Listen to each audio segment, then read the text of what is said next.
Part 76. Alien Relic Hunter. Author, Chen San.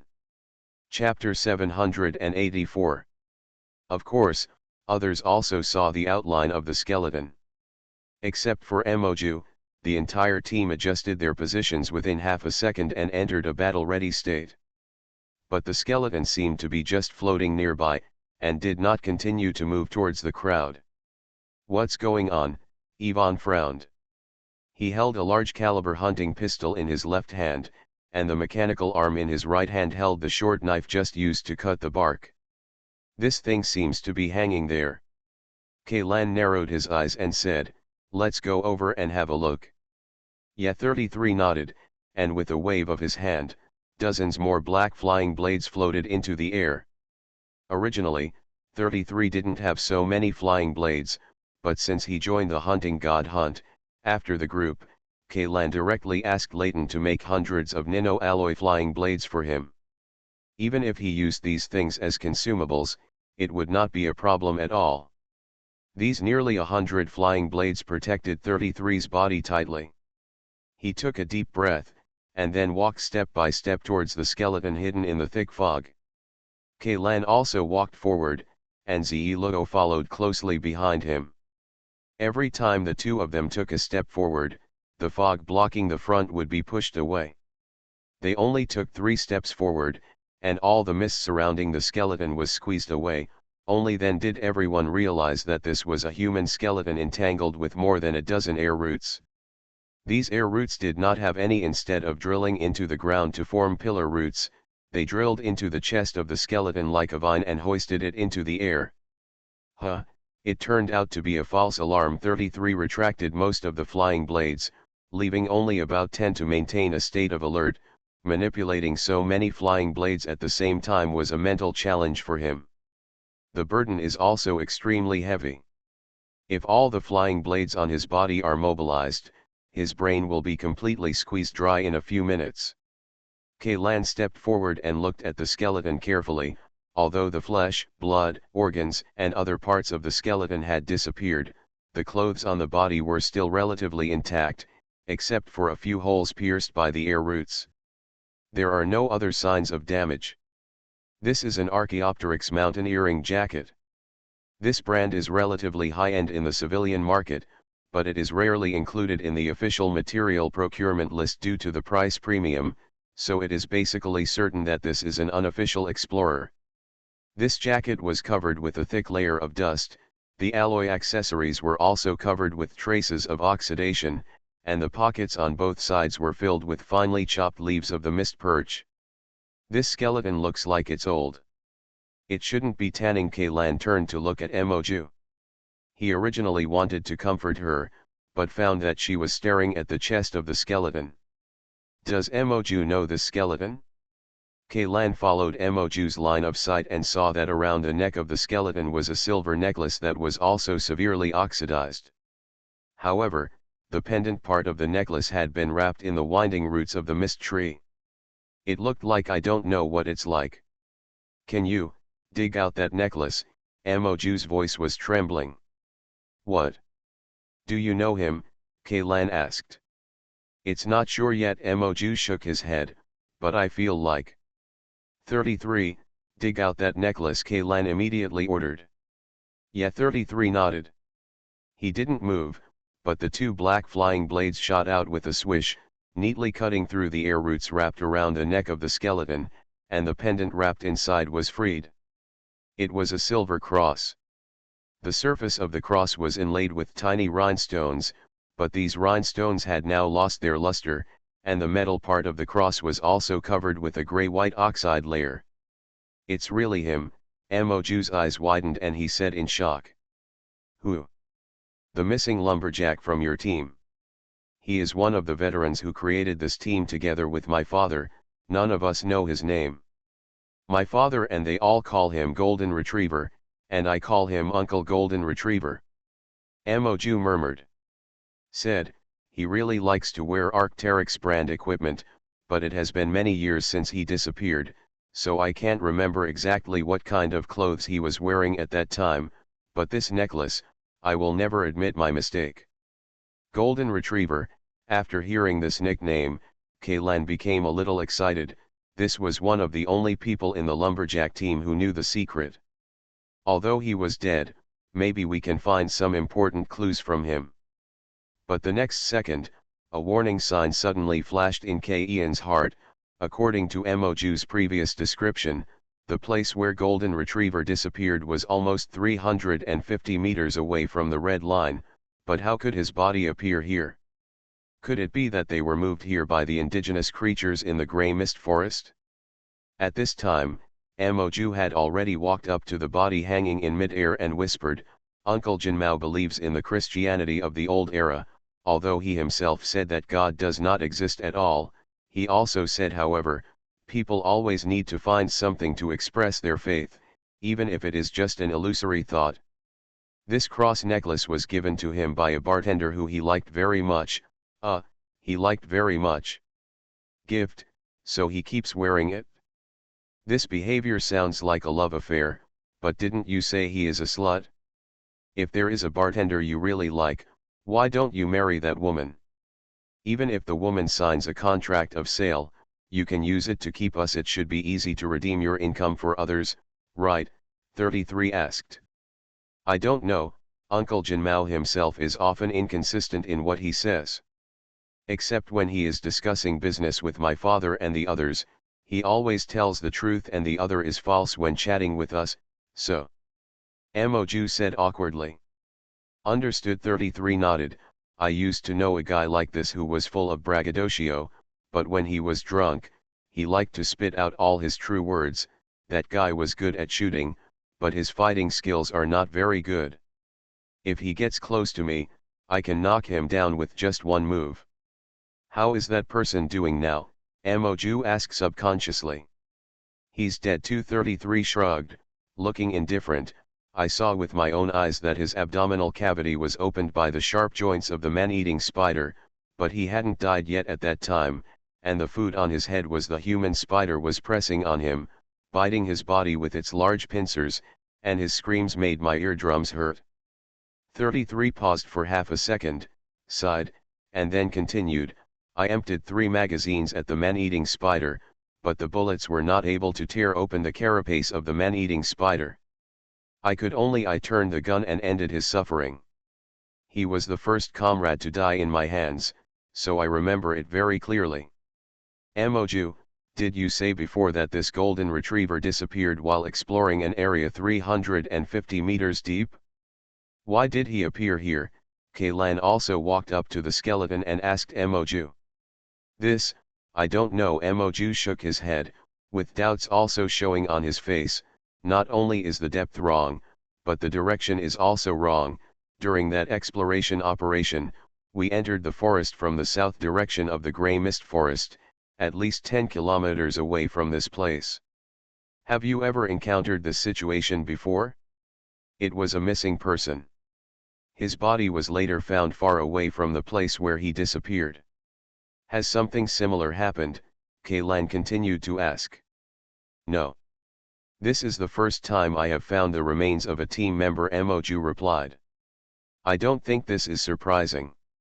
Yvonne interjected, "As Moju said before, people who get separated from the large army will not die immediately. It is possible that this Golden Retriever wandered around in the forest by himself after falling behind. He hit this place and died due to exhaustion, poisoning, oxygen depletion or other reasons. It is also possible that he died in other places, and the body was dragged to this place by the indigenous creatures living in the gray fog forest." "Indigenous creatures, I thought so at first, but we didn't seem to encounter any indigenous creatures along the way," Kaylan said while looking at the remains in the air. "Moju, you are exploring and during the logging process, have you encountered any indigenous creatures living in the gray mist forest?" "Moju, I have encountered it, but the chance is very low. Contrary to the indigenous creatures that live in the tree canopy and have the ability to fly, the indigenous creatures that live on the ground are very timid and will quickly escape when they encounter traces of humans. Even if you shoot at them, they won't attack humans, so they basically don't pose a threat. Forget it, Let's put this corpse down for now. Kaylan walked up, and 3031 held the thigh bone of a corpse. The black flying blade quickly plundered the hanging corpses. The aerial roots were cut off one after another. Ivan, come here and check it out and see if you can find out the cause of his death, Kaylan said as he took off the coat of the corpse. Moju said that his father carried a copy of the book with him. Important notebook full of secrets. If something similar can be found in this golden retriever's relics, it will definitely be great news for Kaylan. The pockets in the coat were stuffed with leaves, but there seemed to be something else hidden under the leaves. On the other side, under the command of Ivan, 33 used flying blades to remove the aerial roots and vines wrapped around the skeleton, and a complete human skeleton was laid flat on the ground. Ivan first walked around the skeleton and muttered, including the pelvis, there are 6 fractures in the bones of the whole body. The amount of bleeding from this level of fracture is enough to be fatal, but considering the entanglement of the air roots and vines just now, method, these 6 fractures should have appeared after the death of this person. Apart from these 6 fractures, there were no other injuries to the bones. At least it can be confirmed that the deceased was most likely not exposed to any injuries during his lifetime. Severe physical blow. Of course, it is also possible that the fatal injury did not touch the bones, such as damage to the heart and lungs, spleen bleeding, etc., which can also kill people in a short period of time, but because there are only bones left in the body, there is no I found other foreign objects besides branches and leaves, so I can't make a judgment out of rigor, Ivan added. Immediately afterwards, he squatted down again, scraped some bone powder from various parts of the skeleton and poured it into the test tube. He also added several reagents and test paper into the test tube and shook it gently a few times. There are no signs of poisoning, or the degree of poisoning is not deep enough to penetrate into the bones. Ivan shook his head helplessly. It is difficult to determine the specific cause of death. It is also possible that he was poisoned, and the poison did not cause death. But the person passed out, hit the back of his head on a rock exposed in the soil, or buried his face in the soil and suffocated. If I were forced to list them one by one, I could name at least 30 different ways to die. Check more carefully and don't miss any details. Kaylan only left the sentence and continued to look at this old mountaineering jacket. Most of the outer pockets contain small items that are easy to access at any time, a pack of yellowed tissues, a small bottle of alcohol that has completely evaporated, a rusty folding knife, and a magnesium stick for making fire. They are all common items found on explorers, and they are all brands and models that can be easily bought in stores. There is nothing special about them. Kaylan even spread out the pack of paper towels one by one, unscrewed all the screws on the folding knife, and split the handle in half. No new discoveries were made. Paper towels are just paper towels, folding knives it's just a folding knife. The pocket located on the upper arm of the mountaineering jacket contains medical supplies, but compared to the contents of the military's standard field first aid kit, the contents of this pocket are pitiful, only a pair of scissors, a small roll of bandages and an expired tube. Just adrenaline. There are no traces of use on these medical supplies, which means that the golden retriever was not injured at that time, or the injury was too serious to use these medical supplies for himself. There were 2 anonymous commercial bank savings cards in the inner pocket of the jacket, as well as a custom shop membership card with a pink lip print pattern. Kaylan glanced at the address of this custom shop, which happened to be in the Old East 9th District. On the Kabukiko Ichiban Street, both this store and the people in the store have long been turned into ashes floating in low Earth orbit.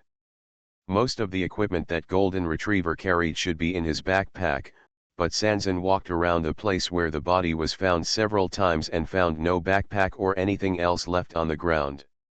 Kaylan was a little disappointed. Not only did this corpse not provide them with any useful clues, but it also brought them many new doubts. Wait a minute, that necklace, Kaylan suddenly had a flash of inspiration, that necklace that golden retriever cares about, bring that necklace over and show it to me. PS Thanks to Sophie66 for the 100 starting coins. Alien Relic Hunter. Author, and Chenmi-san. Chapter 785. Necklace.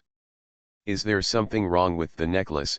Yvonne picked up the cross pendant necklace and threw it to Kaylan. Kaylan took the cross pendant and looked at it carefully, and soon discovered the problem. This cross pendant looks like a religious ornament, but it is actually a delicate and small hidden container. On the side of this cross, which is no more than 1 centimeter thick, there is a fairly obvious gap.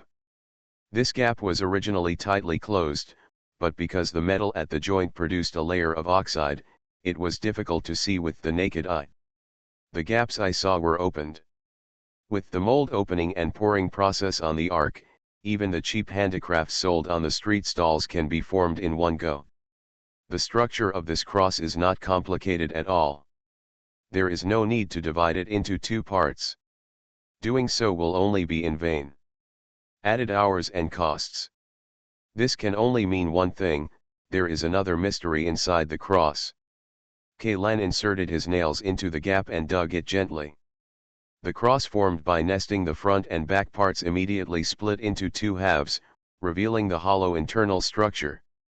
Inside this cross, there is a small pink paper slip stuffed inside. The edge of the paper has faded and turned yellow.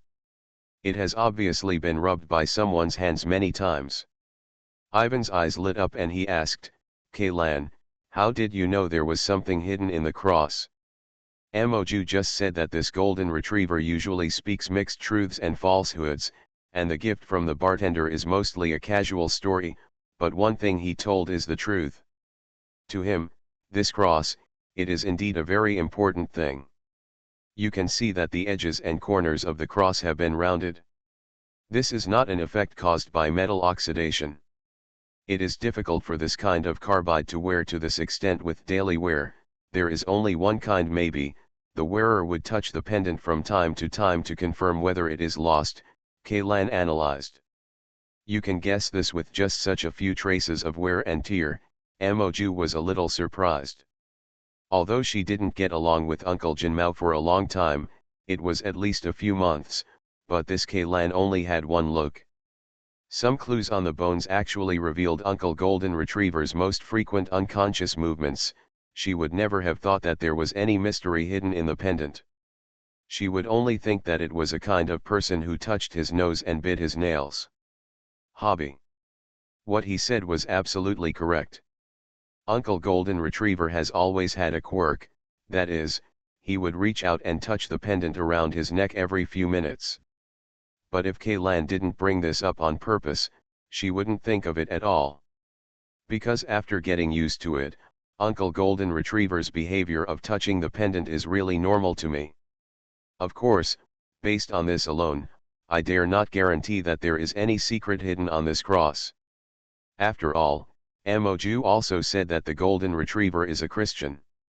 As a sustenance of faith, it is considered very good to touch the cross pendant often. Normal behavior. But now I have searched every corner of his clothes, even the layers of fabric, but still found nothing. At this time, I naturally thought of this cross pendant. Kaylan continued said, in fact, according to the normal evidence collection process, the inspection priority of this cross pendant is the same as other things. It's just that everyone's attention was attracted by the bones and the clothes on the bones. The cross pendant, the target was too small, and it served as identification for the bones in the first place, so we ignored it. Stop talking about this, take a look quickly. What's on the note? 33 couldn't help but urge. Kaylan didn't dare to start directly, for fear of damaging the already pineapple note, so he had to ask Yvonne for a pair of tweezers and carefully took out the note. However, when he flattened the note with great expectation, he found that the pink note was just a corner torn from a custom shop coupon, with a figure wearing black silk screen printed on it. A photo of a bunny girl wearing stockings, but the part above the waist of the bunny girl has been torn off, leaving only 2 long legs that were obviously photoshopped, posing in a seductive pose. What the hell is this? Ian's eyes twitched involuntarily. He couldn't accept this result, hidden in this cross pendant, was a damaged custom shop coupon. Moreover, judging from the emblem on the QR code, it belongs to the same custom shop as the VIP card with the lip print pattern.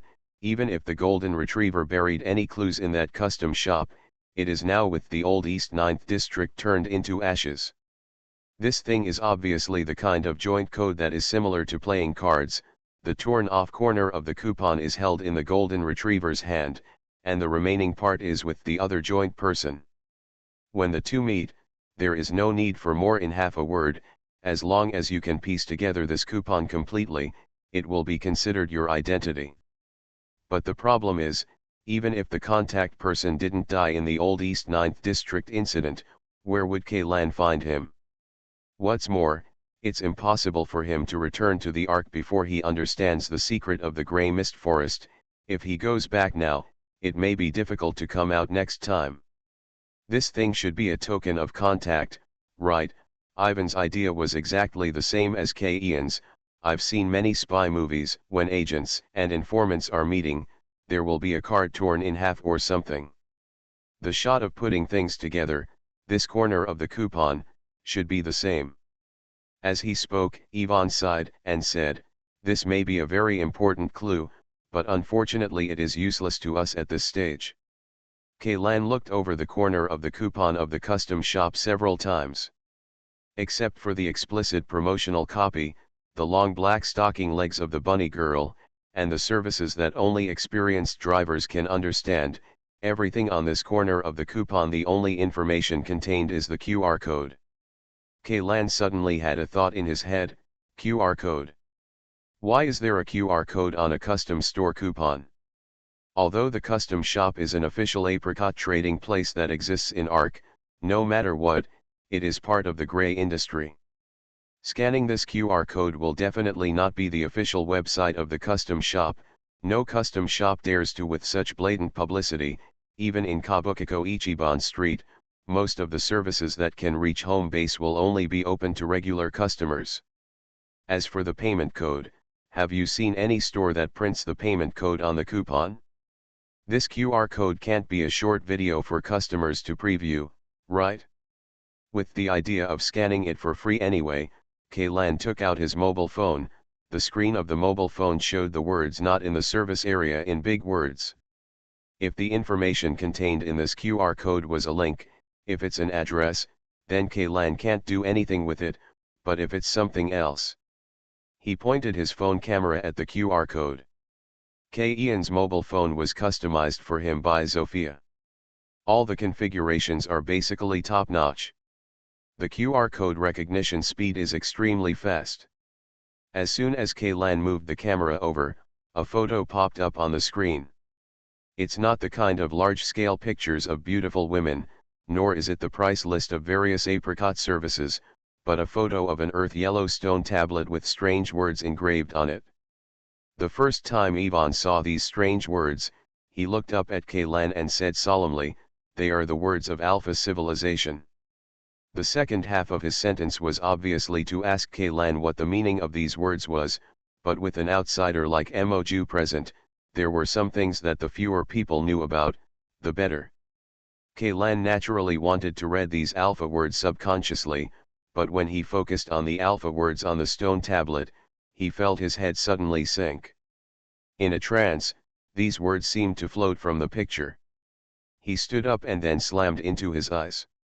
These words have no specific meaning, but when they are connected together, they form another picture. This is the image-text conversion technology of Alpha Civilization. These words are actually a painting. Kaylan was stunned. The things engraved on this stone tablet can actually be regarded as a two-dimensional code. Russian Matryoshka doll, right? He focused his attention on the picture that appeared in his mind. It didn't take long for Kaylan to realize that this should be a map, and it was also a map of the Grey Mist Forest. This map is different from ordinary maps. Ordinary maps directly draw the terrain and routes to make it clear at a glance, but this map is more like a dynamic compass, or, in other words, a navigation software. It will not show you the whole forest in front of you, It will only tell you how to walk through each area shrouded in gray fog. When Kaylan looks at this map, the map will expand instantly and wrap his consciousness inside. From Ian's perspective, he felt as if he had transformed into a disembodied ghost, moving quickly through the thick fog. Countless mist tree trunks and pillar roots on both sides retreated rapidly. From time to time, the perspective would change. Turn a corner and sometimes even move horizontally or even backward. But no matter how the perspective changes, there is a voice in the subconscious telling Kaylan, he is moving forward, toward the core of the gray mist forest. But just when Kaylan felt that he was about to reach the destination, the camera stopped abruptly. This was a map, yes, but it was not a complete map. It can take Kaylan through the depths of the gray fog forest, but it cannot directly reach the core area. Did you see anything? Ivan glanced at Emoju, rephrased the question, and asked cautiously. It's a map, Kaylan said without hesitation. Map, Emoju was the first to react. What map? The map of the gray mist forest. Yeah, but it's not complete, Kaylan nodded. It can only take us to a depth of 35 kilometers at most. We have to walk the remaining one-third of the way by ourselves. 35 kilometers, Emoju was shocked. You must know that their team spent several years and sacrificed more than 20 members before they could reach a depth of 500 meters. Now, all of a sudden it has reached a depth of 35 kilometers. Isn't this span too exaggerated? If my father and the others had this thing in their hands at that time, how could they? When Emoju thought of this, he suddenly came back to his senses. He looked at the photo of the stone tablet with a puzzled look on his face, and then looked at Kaylan. How did you know that this was a map? I can read the text of Alpha Civilization, Kaylan said bluntly. Anyway, this matter is not a secret at all to the Undead Crew Association, and Kaylan is too lazy to hide it anymore.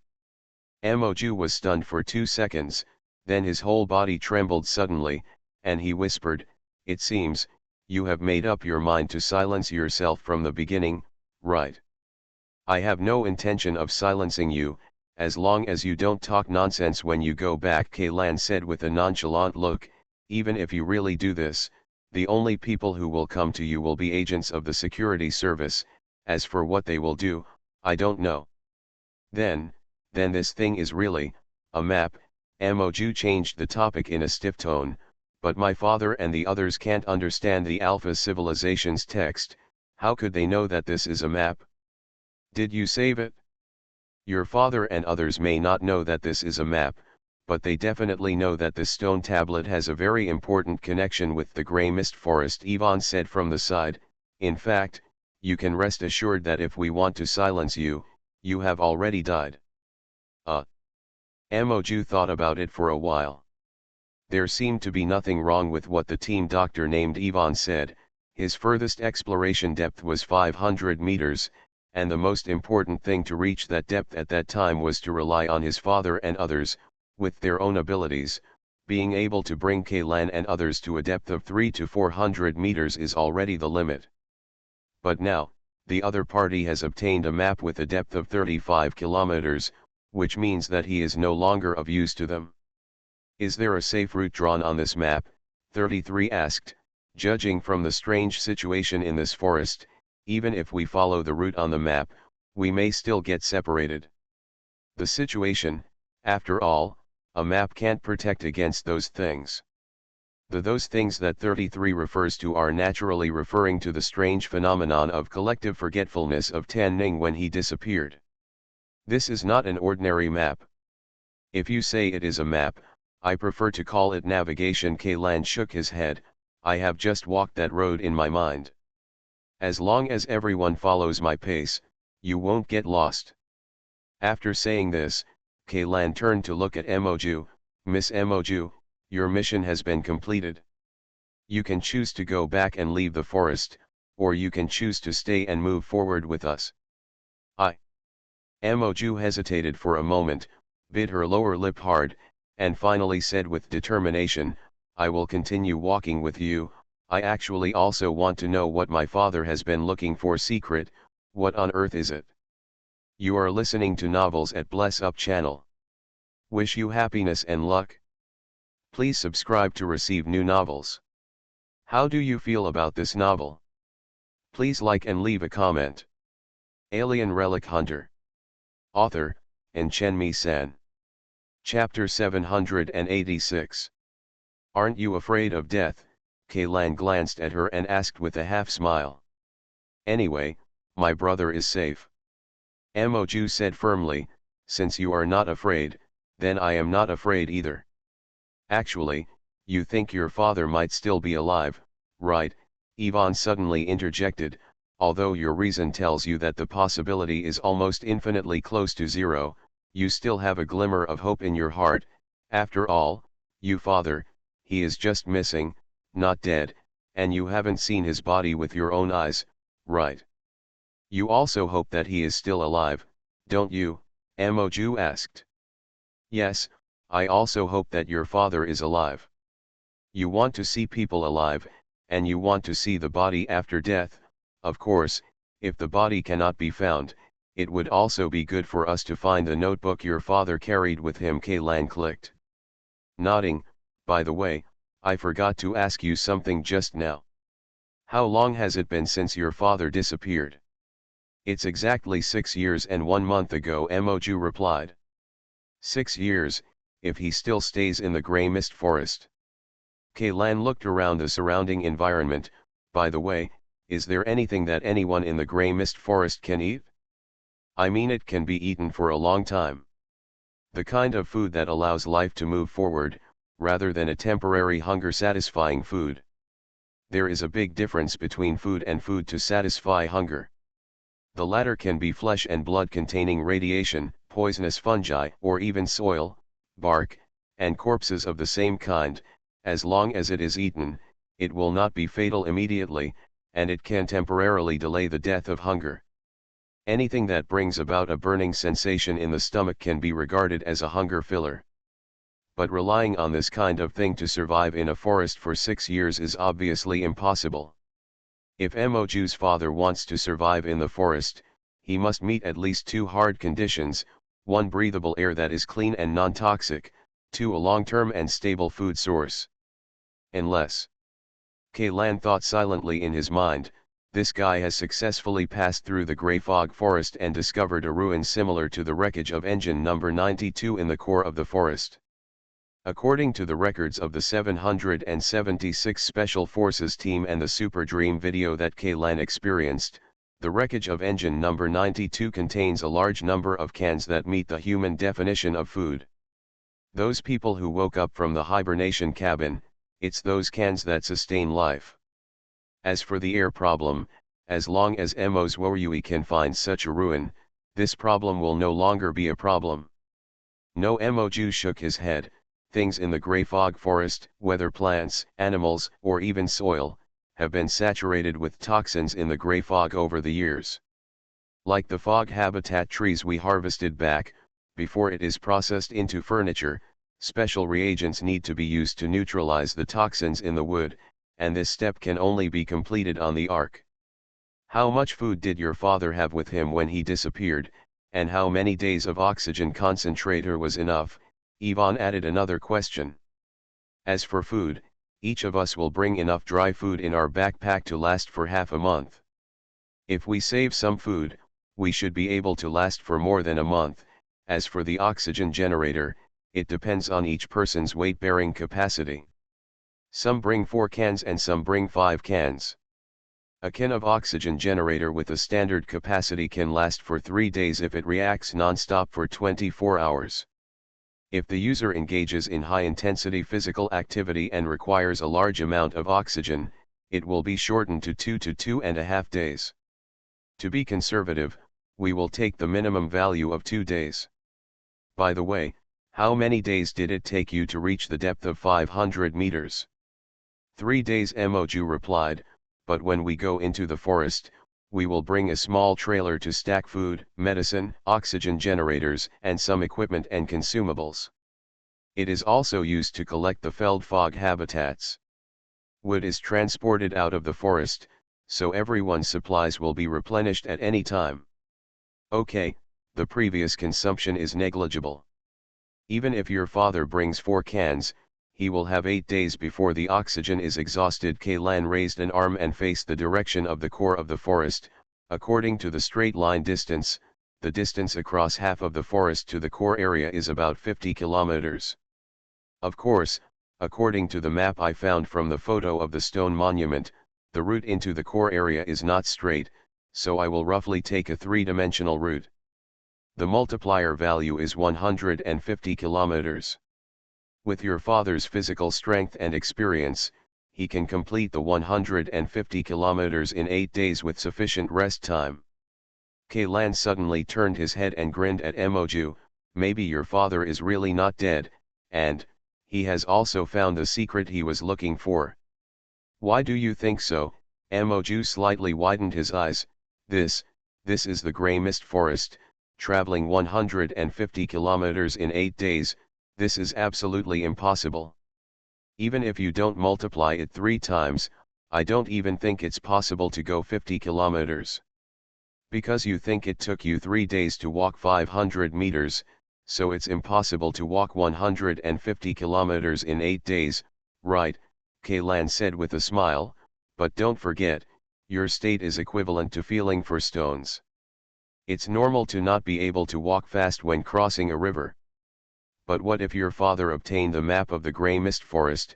No, to be precise, what if your father obtained the dynamic navigation of the Grey Mist Forest? What? Emoju's face was half shocked and half confused. This map, or in other words, this photo of the stone tablet with its own navigation was found on the Golden Retriever. Kaylan shook the phone in his hand. Although it is not complete, since it is connected, Golden Retrievers have such things, so as the leader of the lumberjack team, your father should also have them, and he should have more and more complete ones. But my father is not you. He doesn't know the writing of Alpha Civilization, Emoju said. When Jin Mao disappeared, your father and the others probably hadn't been able to decipher the message on this stone tablet. Otherwise, we wouldn't have seen Jin Mao's bones here. Kaylan paused and continued, but I have a guess that your father probably discovered some clues that led him to break away from the team and act alone through that 500-meter deep exploration operation, and his motive for doing this was probably that he didn't want to get involved. My father left the team on his own. I said, it's just a guess, but then again, as a father, I think he hopes that you can live a comfortable and stable life. You also said that he advised you to quit many times. The lumberjack team. Emoju bit her lip and was silent for more than 10 seconds before asking, what do you think is the possibility that my father is still alive? It's hard to say, but it shouldn't be higher than winning the first prize in a lottery. Kaylan shrugged. I stress again, these are all speculations without solid basis. I advise you not to have too much hope, as the saying goes, the greater the hope, the greater the disappointment. Emoju nodded slightly. I understand. To be honest, Kaylan doesn't understand what the relationship between Emoju and her father is, but no matter what, there is still a family relationship between the two that is thicker than water. Even if Emoju, no matter how much he disliked his father, when he heard that his father might still be alive, his emotions fluctuated significantly. It's a pity that Kaylan can't empathize with this, regardless of whether he is a replica created by the undead crew. For him, this thing of relatives has never existed. Although I feel a little regretful, now it seems that this is not a bad thing for Kaylan. Many times, the existence of parents means weakness. Assuming that he really has a pair of parents living on the Ark, then whether it is the undead crew or some other force, as long as they can control Ian's parents, they can use this as a bargaining chip to force Kaylan to do things he doesn't want to do. This is definitely not the situation Kaylan wants to see. It's so nice to have one person full and the whole family not hungry. Kaylan sighed inwardly, then looked back at the companions following him, and then thought of those who stayed on the Ark. If the crew members knew that they had gone to the Grey Mist Forest, would they control the Hound, Sophia, and others? No, Probably not. Those who can join the Undead Crew Club are all smart people. They know very well that even if they control these people now, they will only make up for it. It will not prevent Kaylan from continuing to explore the Grey Mist Forest. On the contrary, it will easily cause conflicts with Kaylan, leading to a rupture within the crew association. For the mysterious Seat Zero, a rupture within the Immortal Crew Association is probably the last thing he wants to see, right? No matter how undercurrents are surging, members of the Undead Crew must obey the rules on the surface. Once the rules are broken, the organization will completely lose the meaning of existence. The current arc and current humanity cannot withstand any civil war. It is also very simple for Kaylan to ensure the safety of the Hound, Zofia, and others, as long as he can return to the Ark alive. No matter what secrets are discovered in the core of the Grey Mist Forest, as long as he can return alive, the Undead Crew will never attack the people around him.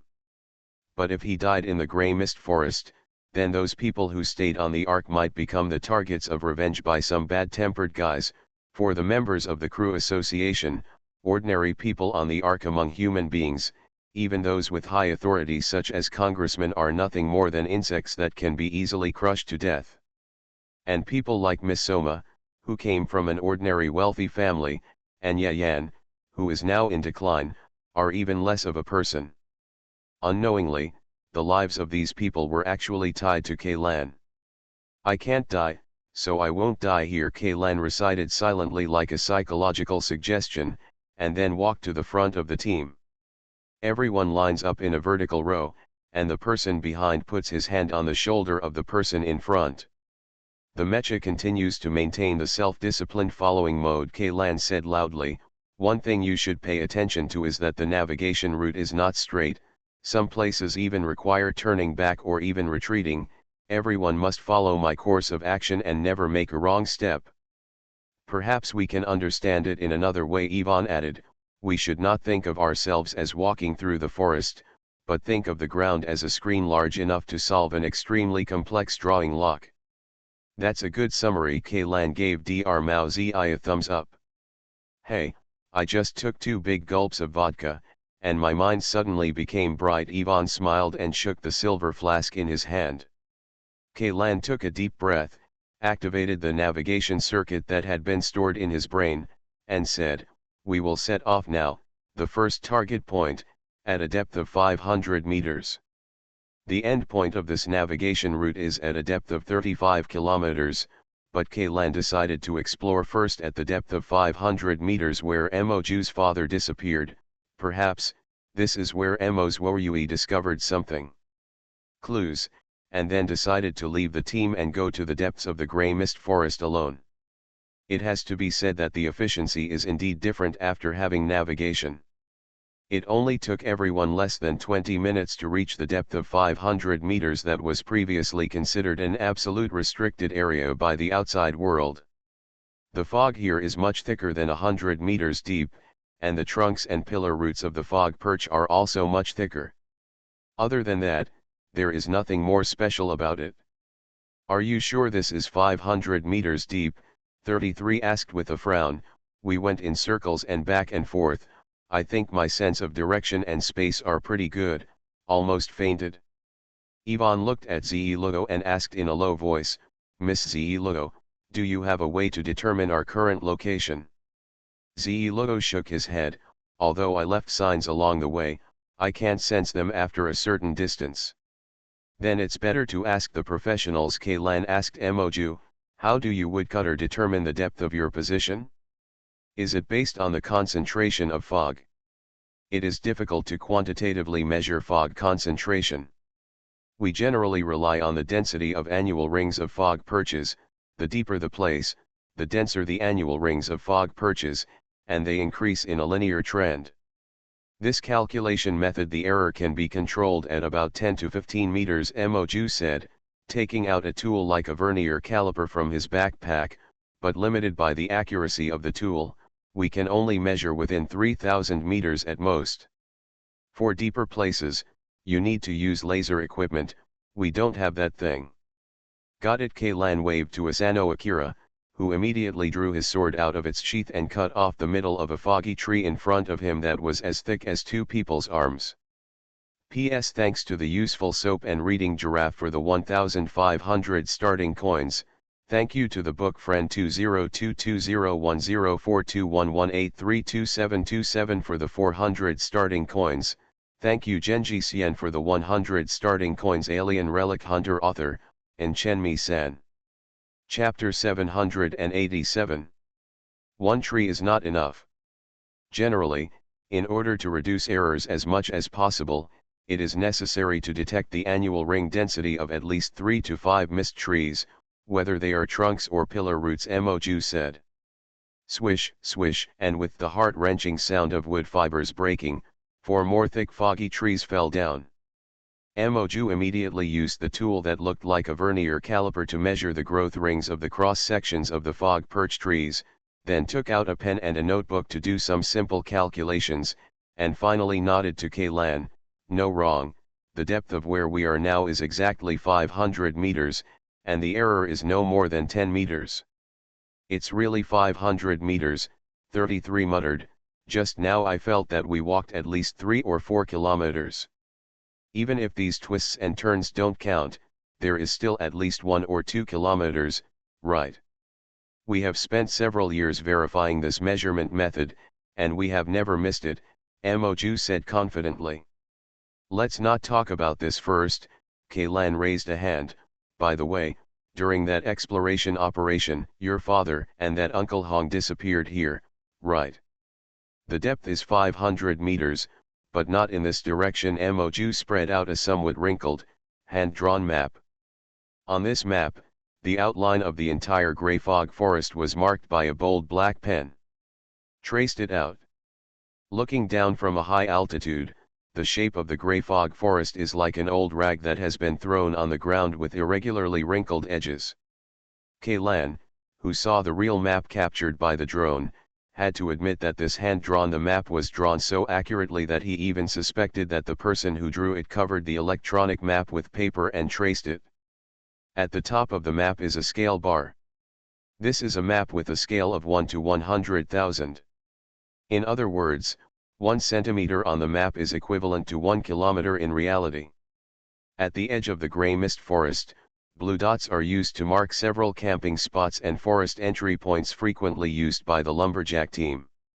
5 centimeters within the edge are marked with eye-catching red lines along the border of the forest. One circle, this circle of line is naturally the famous red line.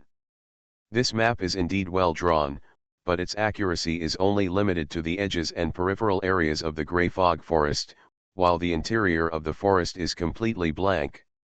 The location where we entered the forest is Camp No. 6. Moju pointed to a blue dot in the southwest, and then moved his finger nearly 30 centimeters to the upper right, that is, in the northeast direction, and the location of our exploration operation. The location where we enter the forest is Camp 11, and the straight line distance from here is more than 20,000 meters.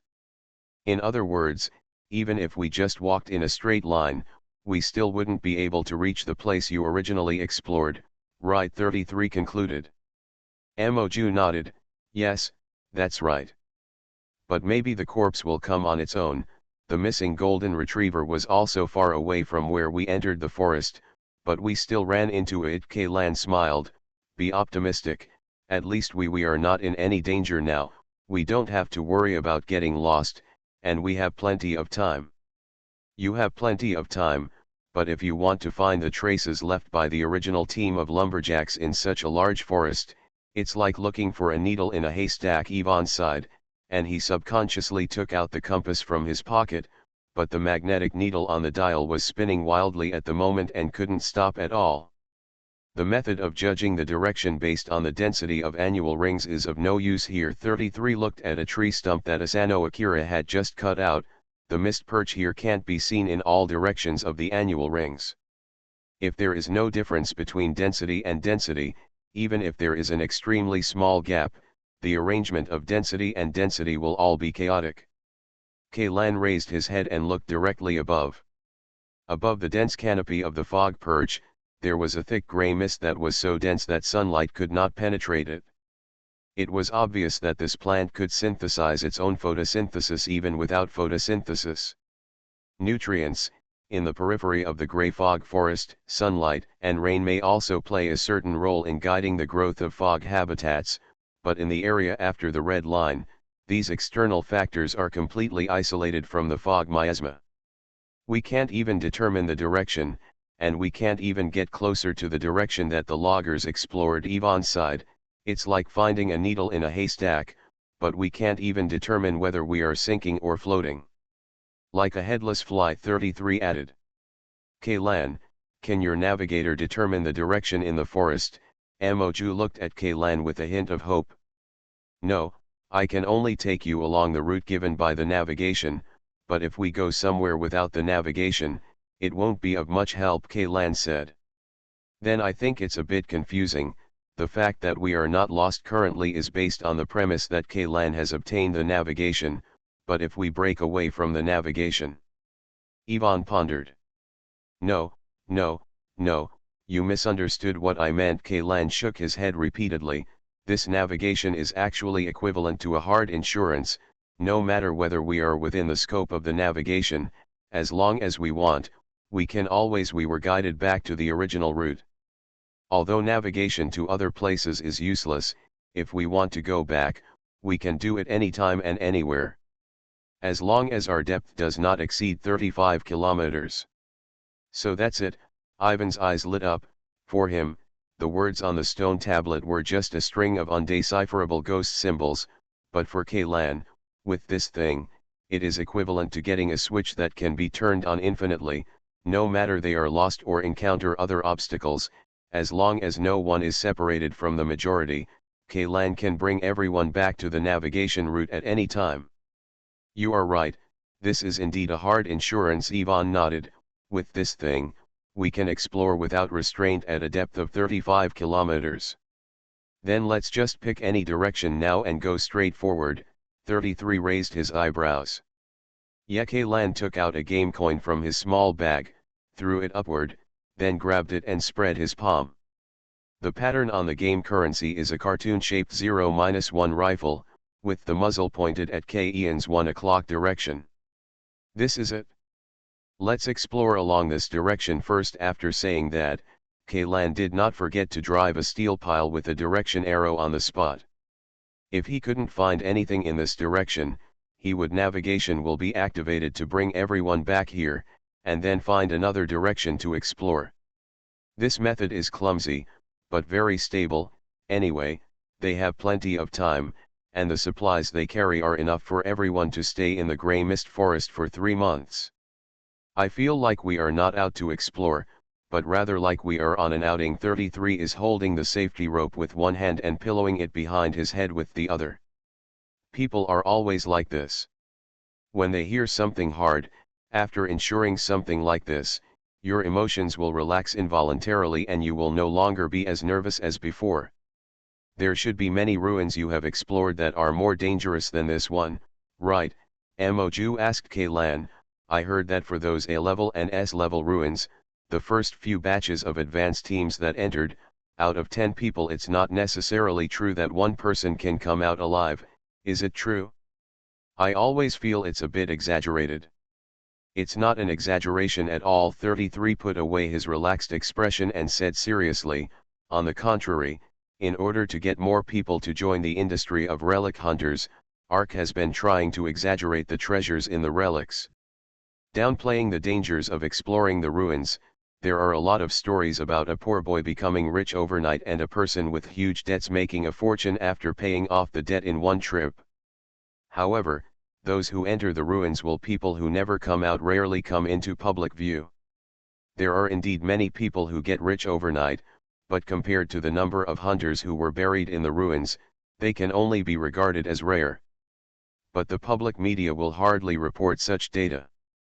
You want to know the specific inside story, you can only find it on professional relic hunter websites or forums. Yvonne explained to Moju, but you need to pay to register an account on such a website, and those more high-end and professional websites basically have it as invitation only, and it is impossible for non-industry people to get an account. Of course, Ordinary people prefer stories that have been processed through art rather than cold data and reporting records. Not even 1 out of 10 people can come out alive. Not only is this statement not an exaggeration at all, the reality is even crueler than this, but as far as I know, there is a legendary hunting group in the Ruin Hunter Circle, which is an exception. Exception. After 33 finished speaking, he showed a meaningful smile. The legendary hunting group you are talking about, is your god hunting group. Moju's expression was a bit complicated. She wanted to complain about the other party's self-promotion, but the actual situation made it impossible for her to find anyone who could use it. To refute the point, the hunting god hunting group can indeed be regarded as a legendary hunting group.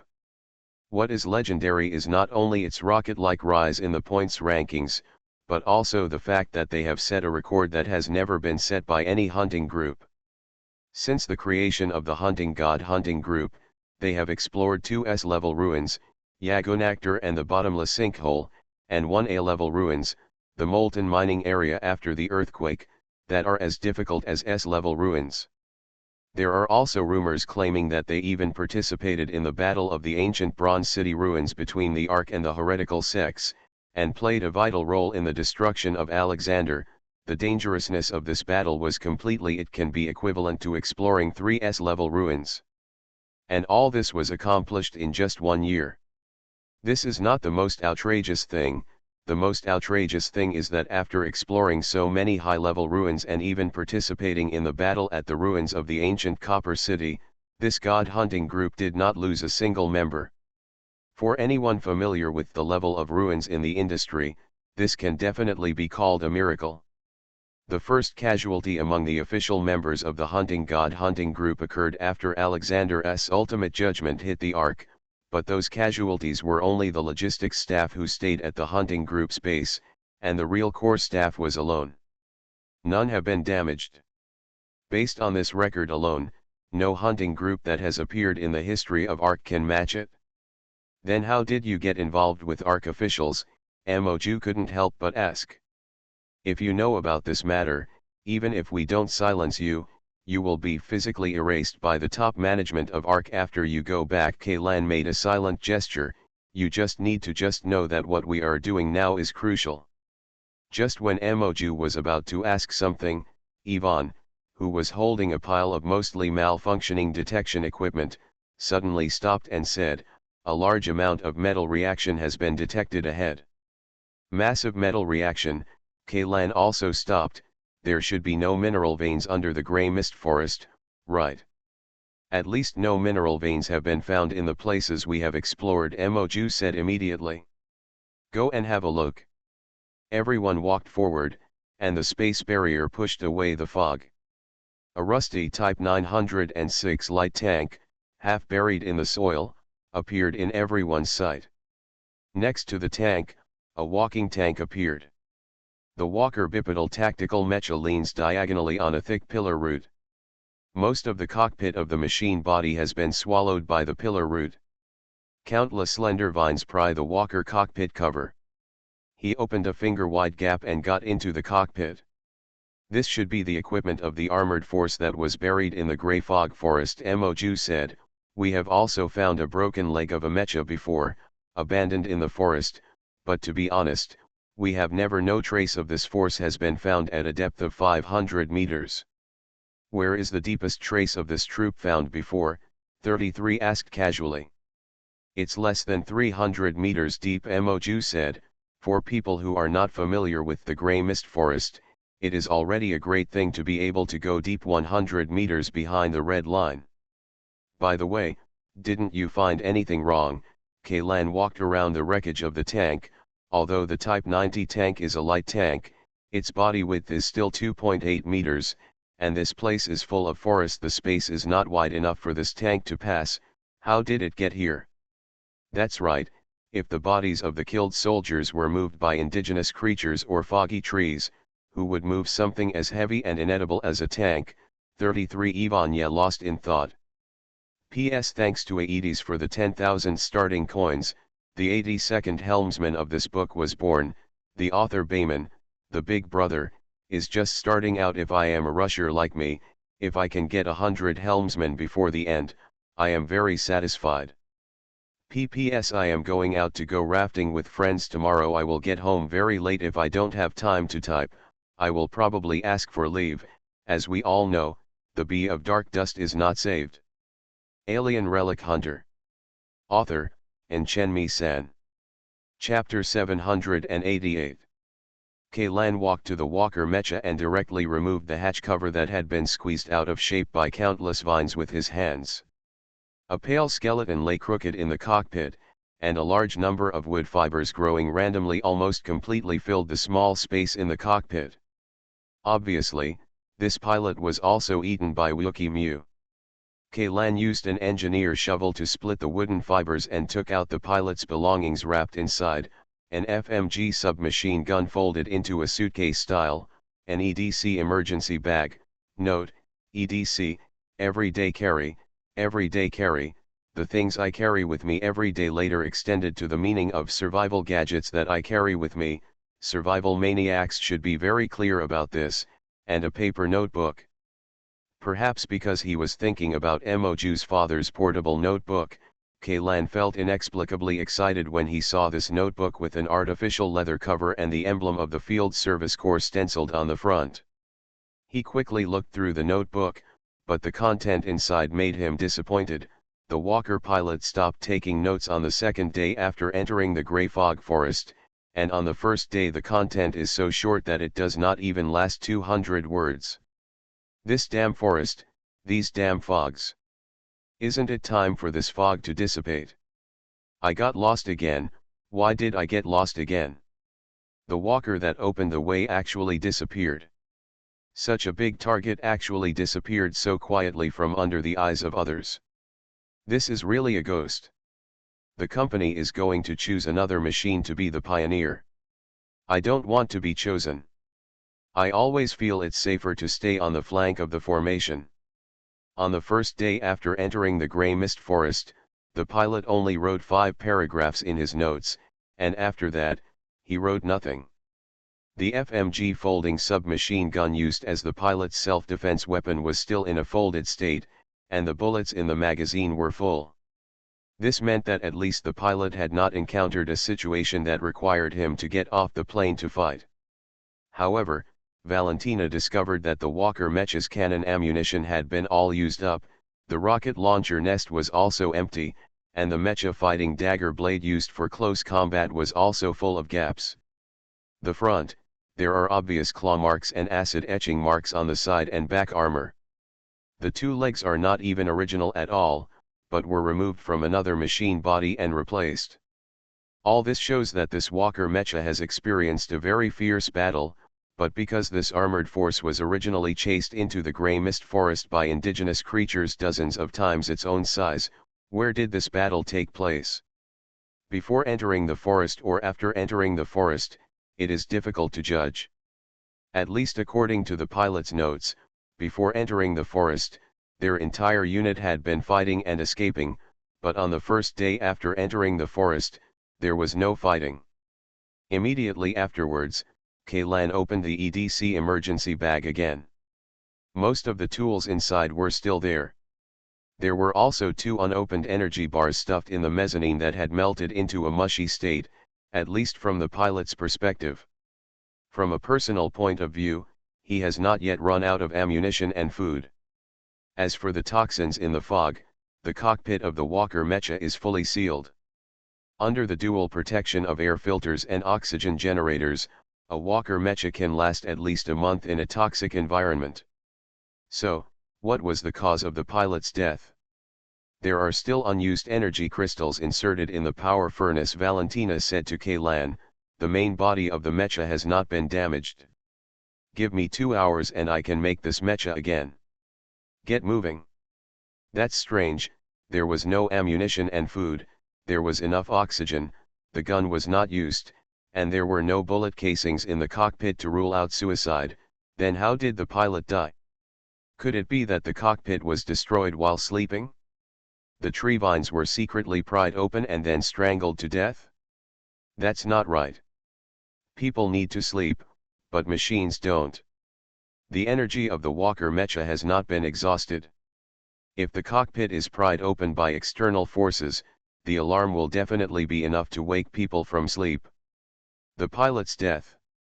Kaylan eliminated the pilot's death methods one by one, but in the end, he found that there was no one left, except for unreliable things like sudden illness. Apart from the way of death, I couldn't find a reasonable explanation. Ivan's autopsy also found no clues. There were no residual toxins or radiation in the bones. Like the golden retriever's corpse, the bones had multiple fractures, but it was impossible to determine whether the fractures occurred before death or after death. On the other side, 33 and Moju inspected the Type 906 light tank together. From the model of this tank, we can know that this is a tank that was officially launched in 906 of the new era.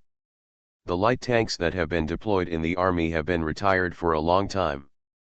Except for a small amount of them remaining in military museums and the warehouses of some powerful collectors, people born in Ian's era can only see them in pictures and videos. Time for it?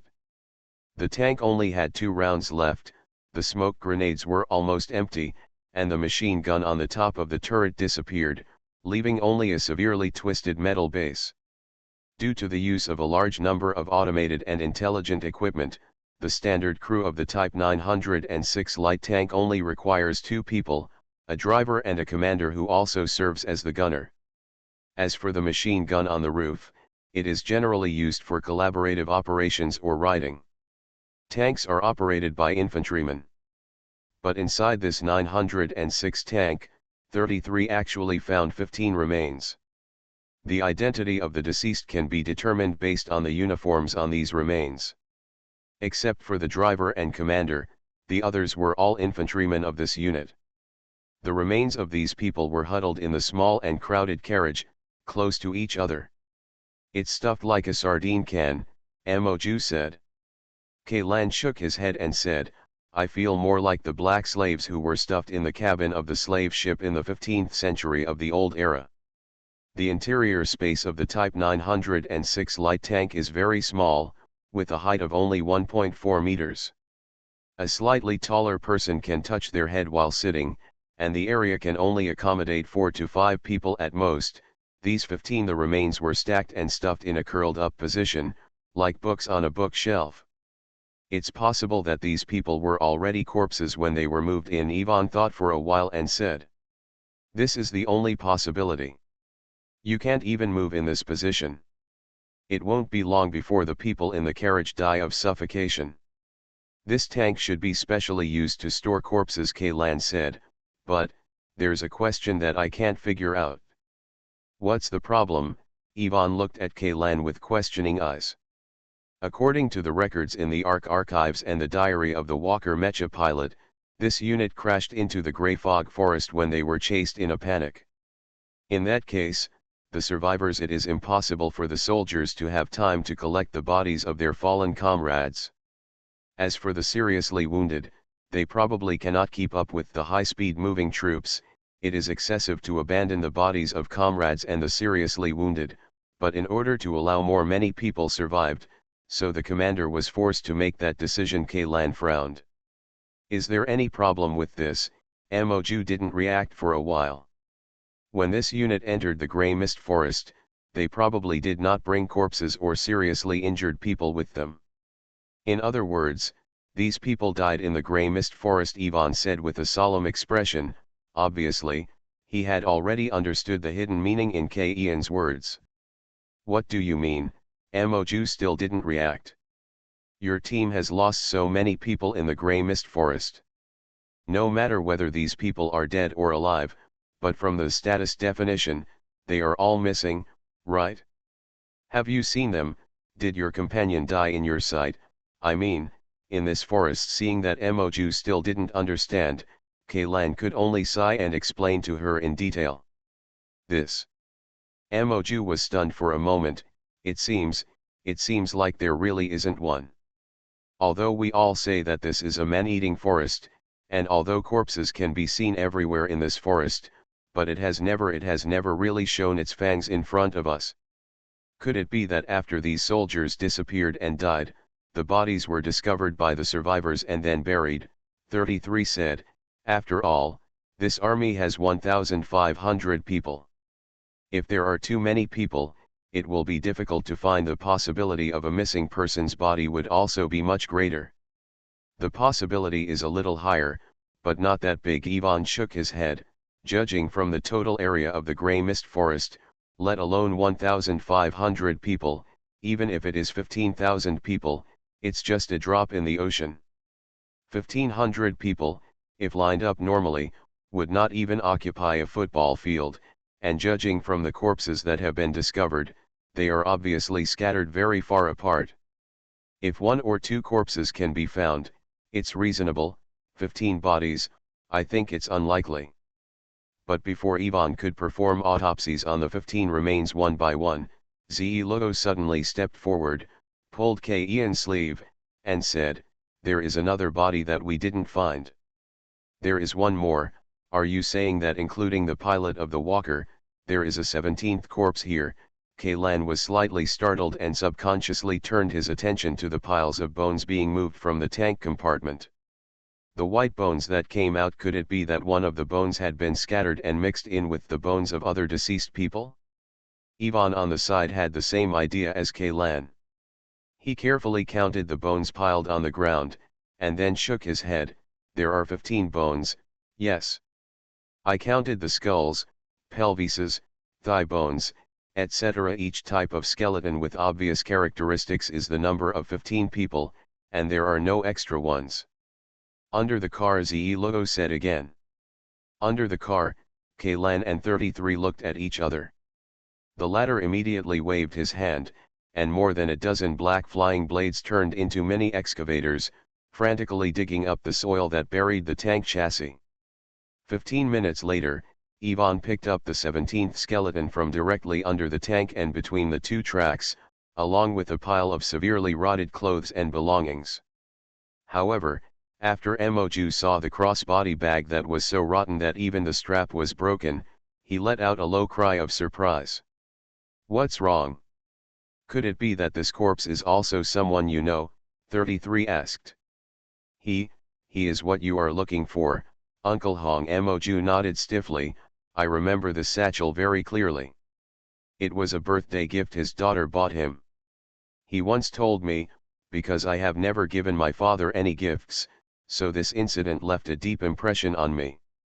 "Tisk, you really can't find anything after trying hard to find it?" "It took no effort at all." Kaylan asked Ivan to put Uncle Hong's cracked skull back together, and then scan the facial bones. He had also scanned the previous golden retriever. The man's original name was Drich Safin. He was a mercenary with no experience of serving in the regular army. Moreover, after his contract with the PMC he belonged to expired, he quit the profession and became a mercenary. A vagrant. However, from the entry and exit records of the Ark every few months, we can know that he joined Moju's father's lumberjack team at that time. But why did this person become one of the core members who had the right to know the secret? First, there are no clues at all from his personal files and resume. As the red laser swept across the assembled facial bones, a calm and confident face appeared on the screen. Moju, who was staring at the screen closely, nodded immediately. "Yes, this is Uncle Hong. But the file shows that this person's name is Wu Feng, and, like Golden Retriever, he has no military service experience," Kaylan muttered. "Perhaps their service experience has been erased," 33 said solemnly. "If it is a special team that performs special tasks, it is normal that there is no information about them in the archives. P.S. Thanks to Master Nobita for the 2,134 starting coins. This guy just collected 10,000 fan points and was successfully promoted to the 84th helmsman of the street novel, thanks to the reading giraffe and Soputa for the 1,500 starting coins. These two reward together every time, and the amount is the same, but apart from the reward news, I have almost never seen these two talking in the comment area. What is the relationship between you two? I really very curious. Thanks to Mask for the 100 starting coins for the confession reward."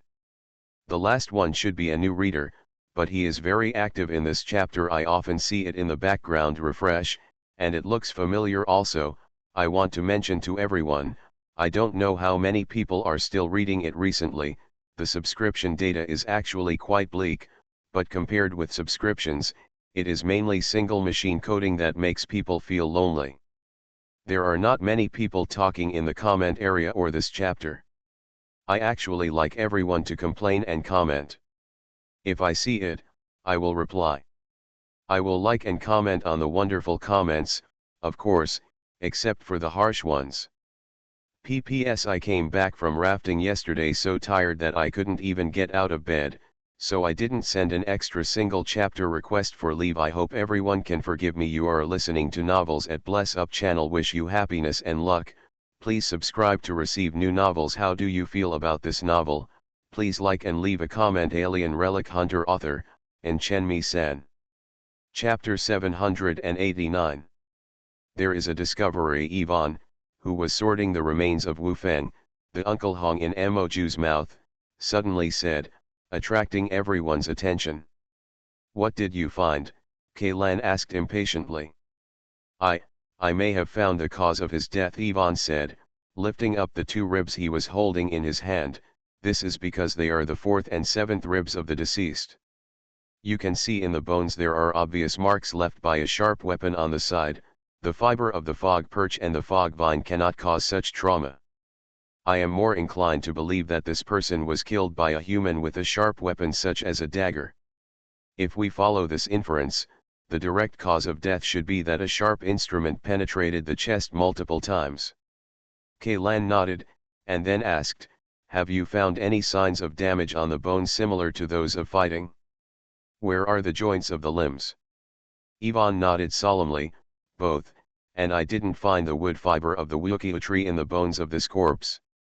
His flesh and blood should not have been sucked by the Wukio tree, but naturally decayed over time. Yes, so.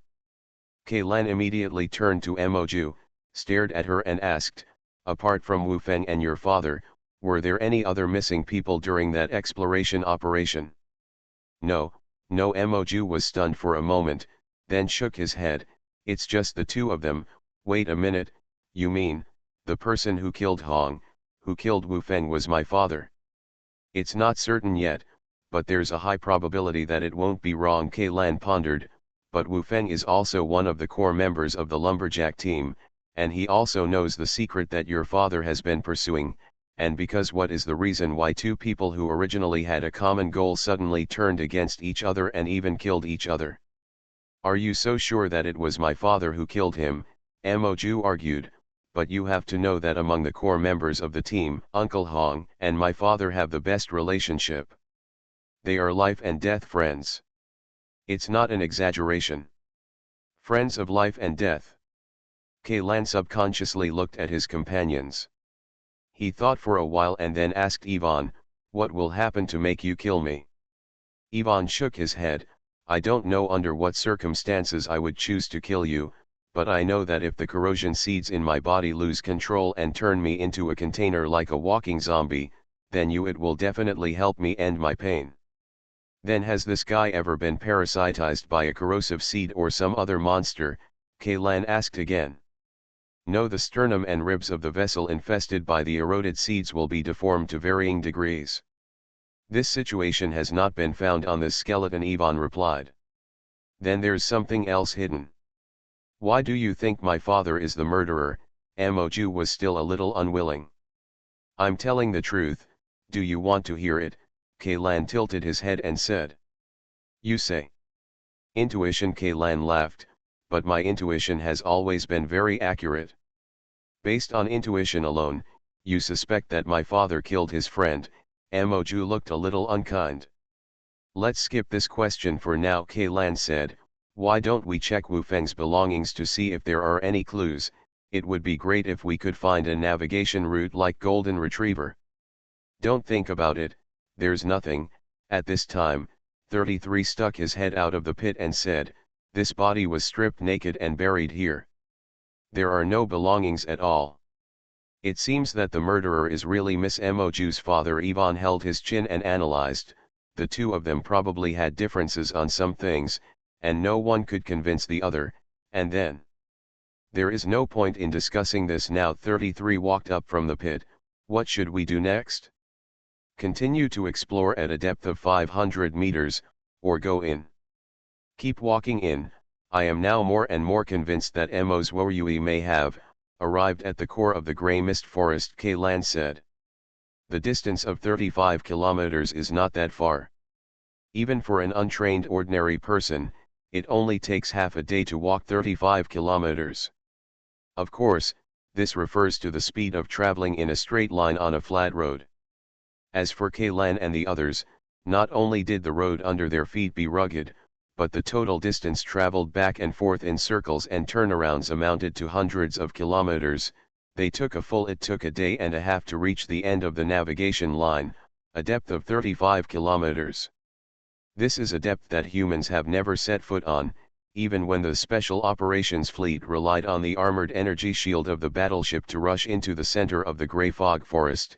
It only crossed the red line for more than 10 kilometers. It's not even half as deep as K-Lan and the others. I used to feel that the grey fog at 500 meters was as thick as a solid. Now, I take it back, 33 murmured. He controlled a black flying blade to pass through the space barrier and pierce into the outside world. In the thick fog, he stirred gently. From a visual perspective, it seemed that what he stirred was not the fog, but a ball of sticky asphalt. The 33 apostles let the black flying blade fly farther, but as soon as the flying blade was completely submerged in the mist, his expression suddenly changed. "What's wrong?" K-Lan, who had been staring at him, asked in confusion. The flying blade had just submerged into the mist not far, at most 20 or 30 centimeters, when the connection between me and the flying blade was cut off. 33 said, "I can't feel the flying blade anymore. Let alone continue to manipulate it.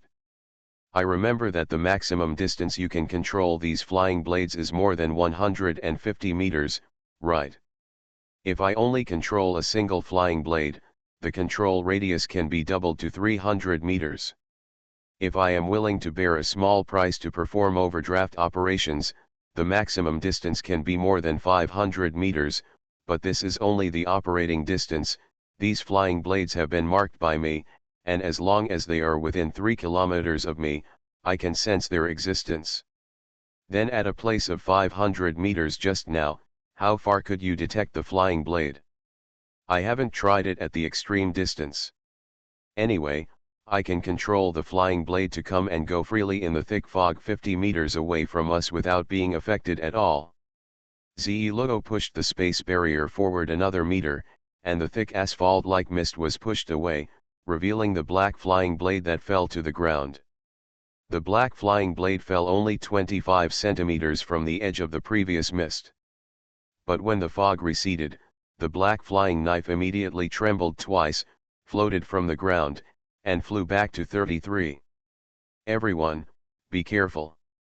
This fog is very weird, and I feel that the fog here is completely different from the fog at a depth of several hundred meters." 33 pinched the black flying blade that had just lost contact briefly. Although there was no mist left on the flying blade, he always had the feeling that the flying blade had been contaminated. "Valentina, help me unload container No. 13," K-Lan said. The blasphemer Mecha slowly squatted down, and a rectangular engineering plastic box marked number 13 on the shelf on its back was pulled down by Valentina. K-Lan opened the lid of the box, and inside were 6 transparent breeding boxes side by side, each containing a live white mouse. K-Lan caught one of the white mice and injected a tube of medicinal solution into the mouse's body with a syringe. "What did you give it?" Emoju, who was a little curious, couldn't help but ask. "Antineurotoxin drugs. Although they have serious side effects, they are the most antitoxic drugs currently available in ARC. I just injected this mouse with a dose of 40 standard units, even for humans. This dose is fatal, but this potion has one advantage." "What's the benefit?" "No matter how high the dose is, even if the side effects kill 100 people, It will take several hours for the side effects to be triggered after being absorbed by the organism. Kaylan put the empty syringe into a recycling bag, and then he held the white mouse and walked towards the thick fog. Although this white mouse has been sentenced to death, in the few hours before it died from the side effects of the antivenom, as far as neurotoxins alone were concerned, it was almost invincible. Intrusive. As soon as he finished saying this, Kaylan had already stuck the mouse's head into the thick fog, and the next second, the mouse's body began to twitch violently. Is this a normal reaction to the drug? Emoju asked. Obviously, no. The mouse only struggled for less than 10 seconds before its body stopped moving. Kaylan took the rat's body back and saw that black and red viscous blood was constantly overflowing from the rat's eye sockets, nasal cavity, ear canal, and mouth. The muscles all over the body became very stiff due to high tension. Although the rat's brain it has stopped moving, but its slender tail and hind limbs will still twitch violently every 10 seconds, as if to tell everyone that it is not walking peacefully at all. It seems that the dosage of 40 standard units is still too low. Kaylan shook his head and grabbed the second white mouse. This time, he frantically injected the mouse with 800 standard unit doses of ultra-concentrated antivenom, 20 times more than the amount of antivenom the first mouse received. Even a 9th level enhanced person may not be able to withstand the side effects of this dose of antivenom. And for a mouse, even if it is not poisoned by the gray mist, its remaining survival time will probably be difficult to exceed an hour. But in fact, the second mouse only lasted 2 seconds longer than the first. It seems that there is no need to continue testing. Kaylan closed the container number 13. The antivenom produced by ARC is ineffective against the toxins in this gray mist, or it is like what 33 said, the poison here is the toxicity of the fog is no longer the same as that outside, or the concentration has reached an alarming level, and you will die if you touch it. And this thing is not weakly corrosive, Yvonne said, looking at the mouse's fur that looked like it had been soaked in a strong acid solution. Ordinary explorers, even with a full set of protective equipment, would not be able to persist here. How long? The air valves, oxygen pipes, and the various joints of the protective clothing, once these weak points are eroded by the fog, you will instantly die. Then you still think that Emoju's father may have arrived at the core of the grey fog forest? But he can't even get through the thick fog in front of him, 33 said. He is not like us. The ability to expel the fog directly. 33, do you know about ablative armor? Kaylan suddenly asked a seemingly irrelevant question. Of course I know, it is a kind of armor that vaporizes the material itself to take away the energy contained in the attack. It is often used on space shuttles in the old era and some return capsules that need to pass through the atmosphere. It is also used on early warships. Ablative armor is used as a means of resisting energy attacks, but since the discovery of Alpha Civilization's shield generator, energy shields have basically replaced the role of ablative armor, whether on battleships or mechas. 33 quickly replied, wait, you mean, that guy is wearing a thick enough protective suit? This protective suit is thick enough for Emoju to pass through before being eroded by the fog area? But where can he find such protective clothing? Actually, you already mentioned the correct answer in that paragraph. Kaylan smiled and said, Emoju doesn't need to find a thick enough protective suit. What he wants is actually in this forest. You can find them here, and there are quite a lot of them. What? The person who asked again was Emoju. Mecha Valentina said the correct answer. The armored force that was destroyed in the forest, the mecha cockpits they were equipped with were completely sealed, and the fog could not penetrate. And they were of military specifications. The body frame and armor also have high requirements for corrosion resistance. As long as he can find a mecha that can operate and slightly strengthen the armor and sealing of the cockpit, he can drive this mecha through the fog area safely. It turned out to be a mecha. I didn't expect it at all. A look of excitement flashed in Emoju's eyes, and then a complicated expression appeared. Suppose Uncle Hong was really killed by my father. Yes, he also buried the body with his own hands. In addition to the corpse, there was a tank and a mecha in that place. It is entirely possible for my father to find another more intact mecha and drive that mecha there. In the heart of the forest, could it be that he really succeeded? I just proposed a feasible plan. Kaylan sighed.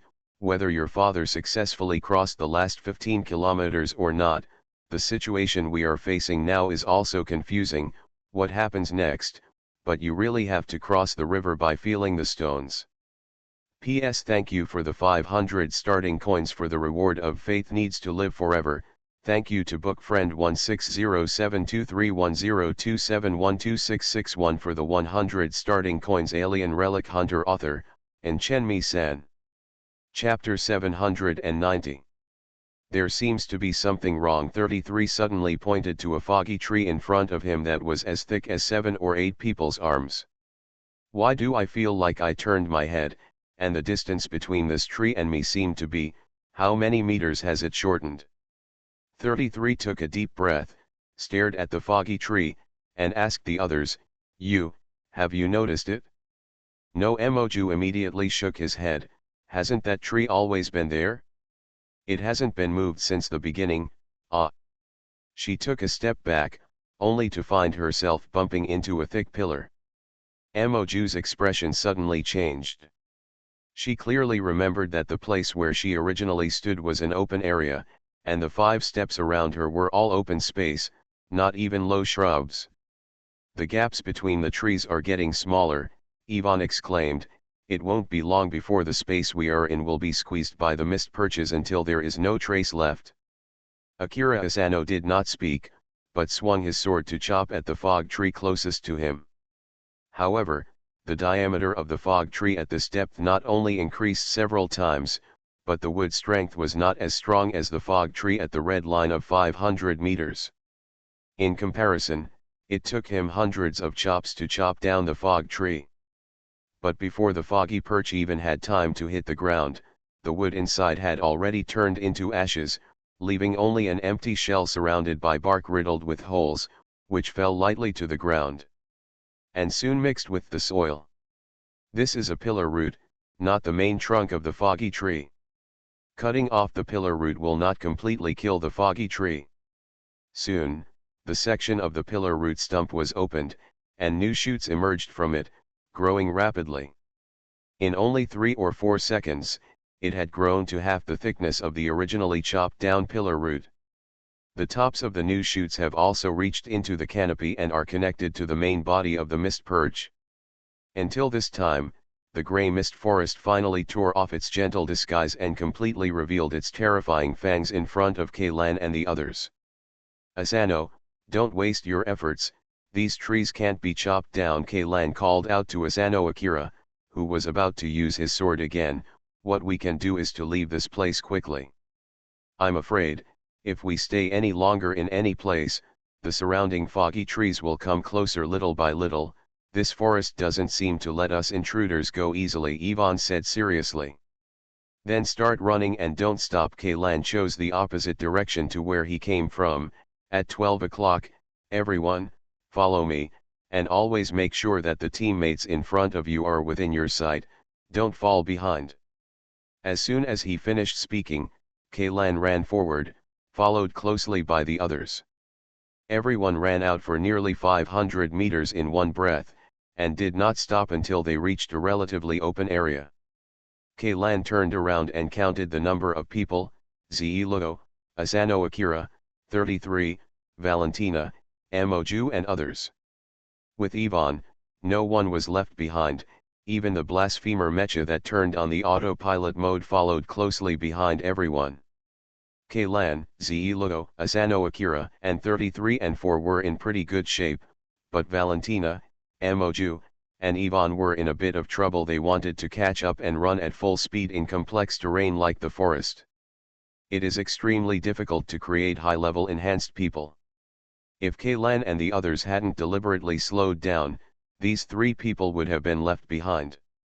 It seems that after I go back, I have to do an intensive surgery on myself, otherwise, I will really become, A hindrance. Ivan held his knees.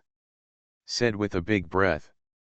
Valentina, who has a stronger personality, did not speak, but it could be seen from her red face and rising and falling chest that her current situation was definitely no better than Ivan.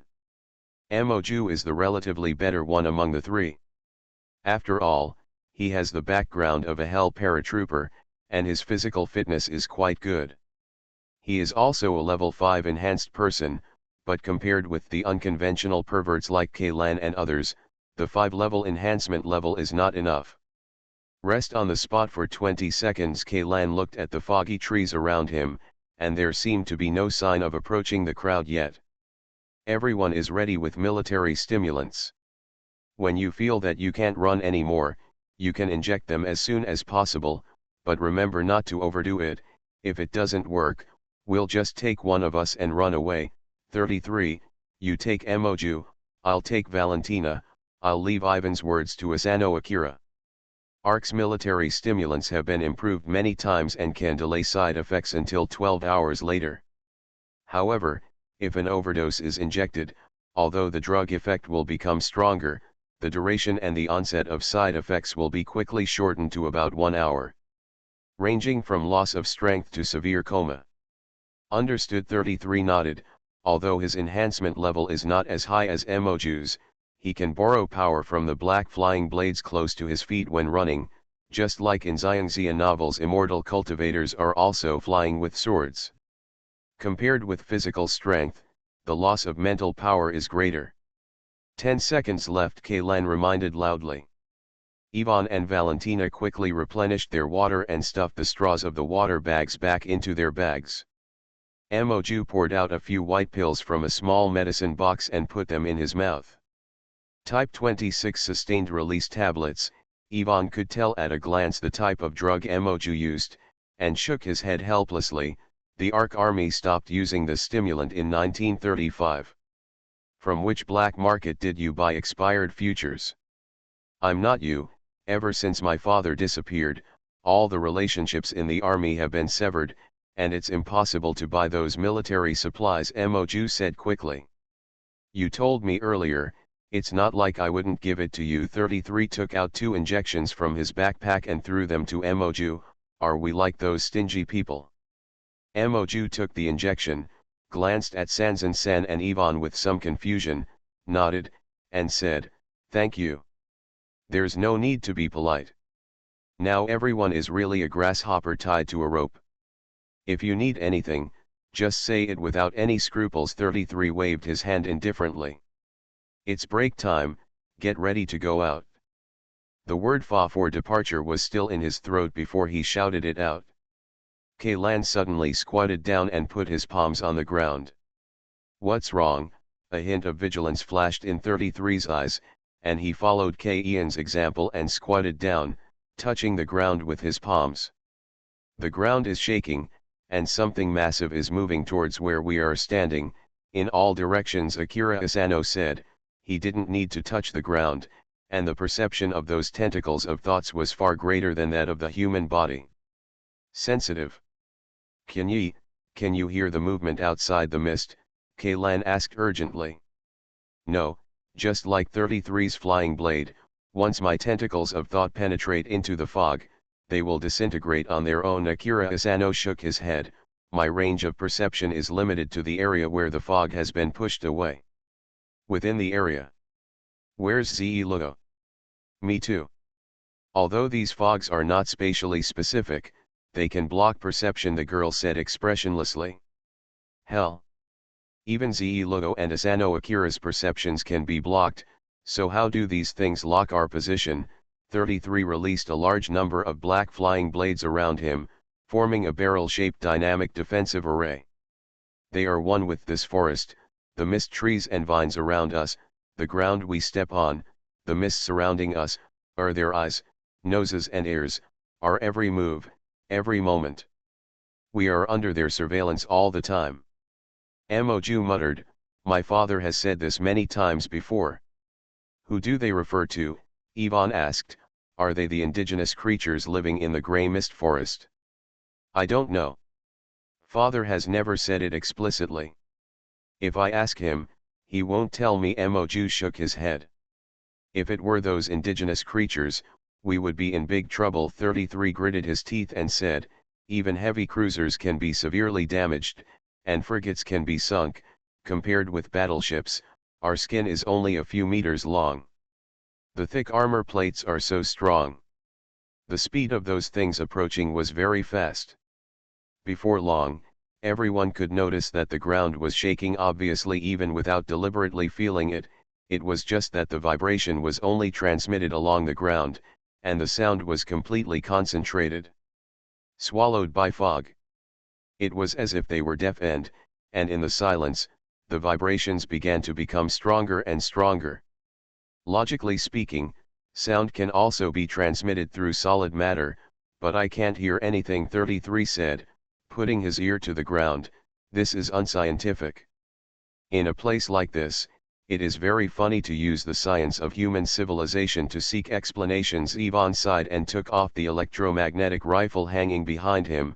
As a military doctor in the team, his combat effectiveness is the weakest in this team, but even so, there was no hint of flinching in his eyes.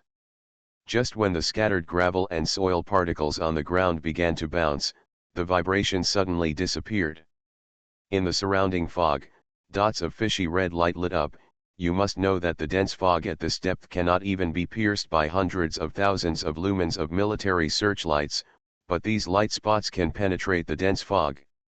When Kaylan and the others saw this, they felt the hairs on their backs stand up. They can't really be those monsters that can sink battleships. Are these red light spots their eyes? Yvonne held up the electromagnetic rifle, but he didn't know which direction to aim at. These scarlet light spots, there were people from all directions, and they were obviously surrounded by each other. I always feel that the arrangement of these light spots is very familiar, but for a while I can't tell how familiar it is. Valentina whispered, leaning against the blasphemer Mecha with her back hunched over, holding her arms in her arms, a heavy, large-caliber machine gun. Although there are a lot of light spots, each independent individual can still be vaguely distinguished. If these light spots are really the eyes of those monsters, then this kind of monster seems to be very similar to a spider. Each independent individual has its own unique characteristics. The 8 scarlet light spots are arranged very regularly. 3 light spots above and below each form a triangular division, and the 2 light spots in the middle are centered, like. Kaylan was suddenly startled. Isn't this arrangement the front monitor of the Walker Mecha? But the question is, can the light emitted by the Walker Mecha's monitor can penetrate the dense fog? Before Kaylan could think about it, these light spots suddenly started to move, and the vibration came from the ground again. Coming, 33 shouted, and the flying blade barrel surrounding him quickly expanded. When these monsters emerged from the thick fog and showed their true appearance to everyone except Kaylan had a look of astonishment on their faces. Kaylan did not guess wrong. These monsters is really the mass-produced bipedal tactical mecha produced by ARC, Walker. It's just that these walkers are wrapped with a large number of fog vines, and gray mist is constantly spraying out from the fog vines, plating the surface of the mecha with a layer of armor made of fog. The joints of these mechas are extremely rusty, and they seem to be ready to disintegrate at any time, but their steps are as smooth as living creatures, without any sense of stagnation that is unique to machinery. What's going on with the Walker mechas? Who is driving them? 33 said solemnly. The serial numbers printed on these mechas are the armored units that lost contact when they fell into the gray fog forest. It's impossible for the pilots of these walkers to still be alive. Pay attention to those cockpits, Yvonne said. There are a lot of fog vines extending directly into the cockpit. The gray fog on the surface of the aircraft and the gray fog inside the aircraft, a cycle is vaguely formed. Even if the pilots sitting in the cockpit are still alive, they can no longer be regarded as human beings. Are we going to try to communicate with each other? Moju asked hesitantly. But what responded to her was the sudden raised muzzle of the walker at the front. The ammunition supply structure of the cannon has turned into a large rust-red iron block because it has not been used for too long.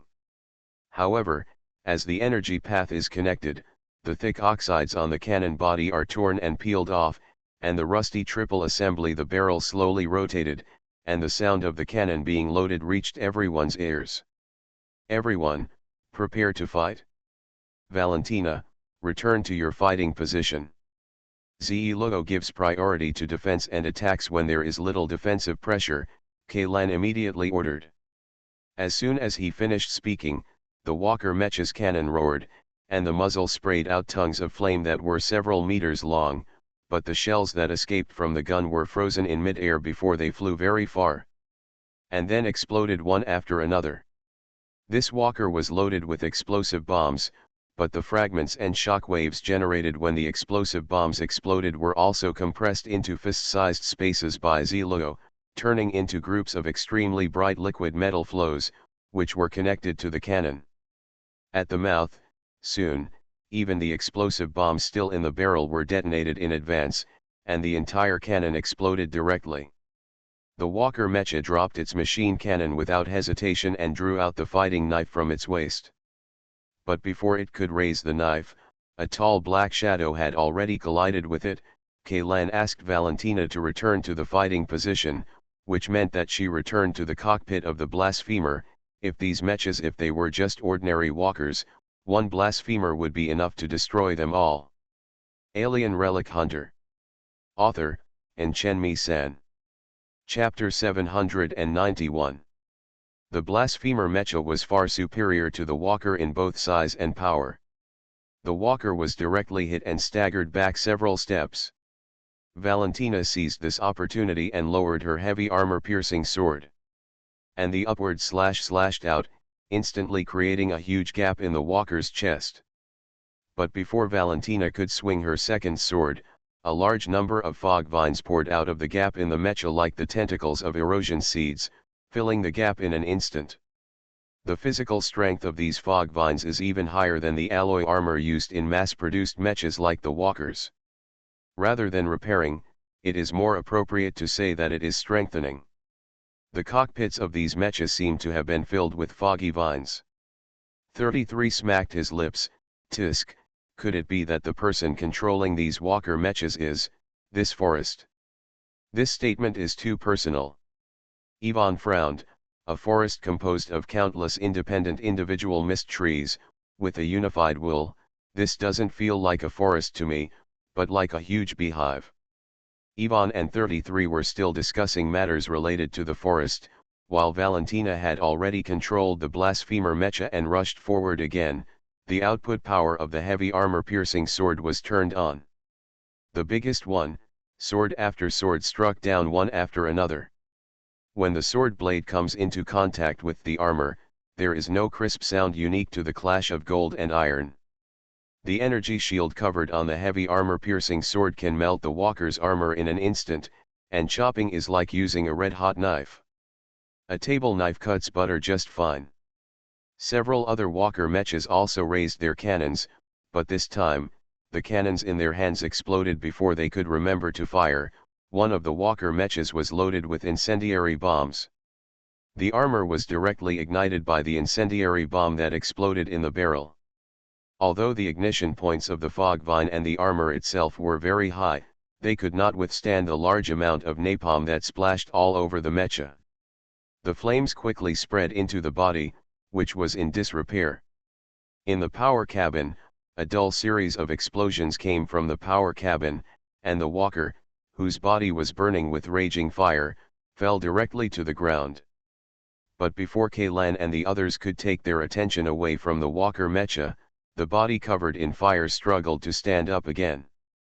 The joints that were burned red made an overwhelmed groaning sound. Kirito resisted the raging fire and wound up layer by layer, wrapping the exposed skeletons as solidly as rice dumplings. In less than 10 seconds, the originally turbulent the fire had already been extinguished by Kiritang. The dark machine sank, opened its legs and charged towards the crowd. Didn't its power furnace just explode? Can the machine move without a power furnace? 33's face changed and he said in astonishment. The power of these machines obviously does not come from the power furnace, but from the fog vines wrapped around the body, Kaylan said quickly, you can actually think of the machines wrapped in the fog vines as humans, and the ones outside are the fog vines are used as a layer of powered armor. It is the fog vines that drive the body, not the body driving the fog vines. The net weight of a walker mecha is 8 tons, plus weapons, ammunition, and armor. This number has to be doubled. The power of Kiri 10 is too exaggerated, 33 said. He swung his right hand forward, and suddenly, dozens of black flying blades roared out, and in the blink of an eye they were wedged into the fog vines wrapped around the walker mecha. As he got closer, 33 twisted his wrist again, and the black flying blades that dug into the fog vines began to spin at high speed, crushing and cutting off the fog vines.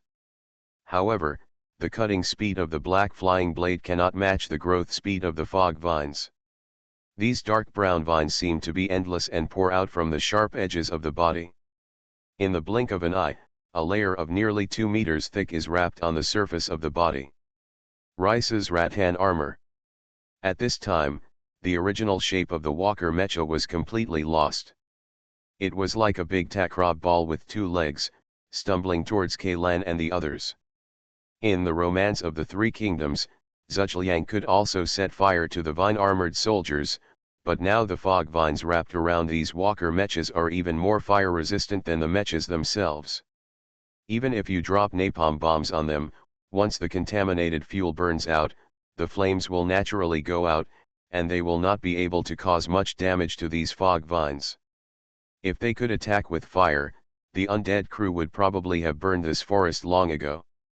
I have no choice. 33 glanced at Kaylan and spread his hands. His ability is to manipulate nano-alloy, but the nano-alloy creations with the highest quality at hand are a few short knives weighing less than 10 kilograms. There is no way causes effective damage to Kiri 10. As for the early mass-produced tactical mechas like the walkers, no nano-alloy was used in the whole body, and he could not operate these walker mechas like he had remotely controlled Augustus on Alexander. Just leave it to Zelo, Kaylan said calmly. The takrab ball was striding forward 1 second, and the next second it hit an invisible barrier. Then, as if it was hit by something huge, it suddenly fell to its knees. Both knees sank directly into the soil nearly half a meter deep. Boom! Boom! Boom! The smashing did not stop, as if there was hundreds of thousands of tons of forging press hanging above the walker's head. The invisible heavy hammer, which was enough to crush a small car into a discus in an instant, fell on the walker's head again and again. Body and smashed it into the soil bit by bit. Just when the walker was about to be completely buried in the soil, something seemed to push it up from the ground.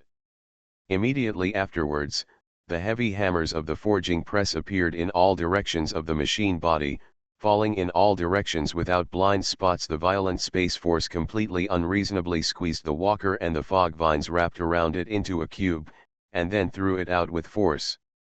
This cube made of metal and vines knocked over 4 walker mechas at the edge of the open area.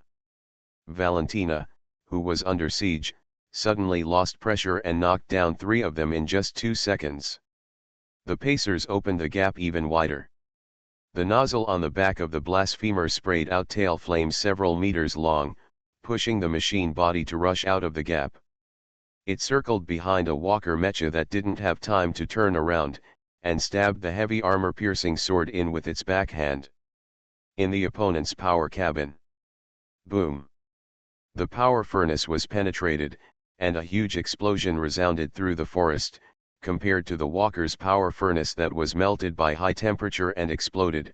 The explosion of this walker was more violent, and the entire upper body of the machine was destroyed.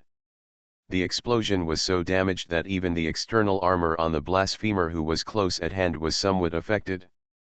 This is Valentina's fighting style, just like when she fights other pilots in the arena, crisp and deadly. The combat style of pilots is also classified in detail. According to Chi Hanfan and Leighton, Valentina's combat style should belong to the Ranger category, which relies on the high mobility of the aircraft to fly through medium and long range. Shoot to contain the opponent, then quickly approach the opponent, and then rely on precise and swift melee attacks to finish the opponent in a very short confrontation time. Once the attack is successful, he immediately escapes and then looks for the next target to attack. The blasphemer mecha shuttled back and forth among more than a dozen walkers as if they were in no man's land. The heavy armor-piercing sword initially targeted the cockpit, but later Valentina discovered that poking the cockpit could not stop these machines. After stopping the movement, she replaced the target with the power cabin. The explosion caused by directly piercing the power cabin is no less than a miniature tactical nuclear bomb, which is enough to completely destroy the upper body of the walker mecha.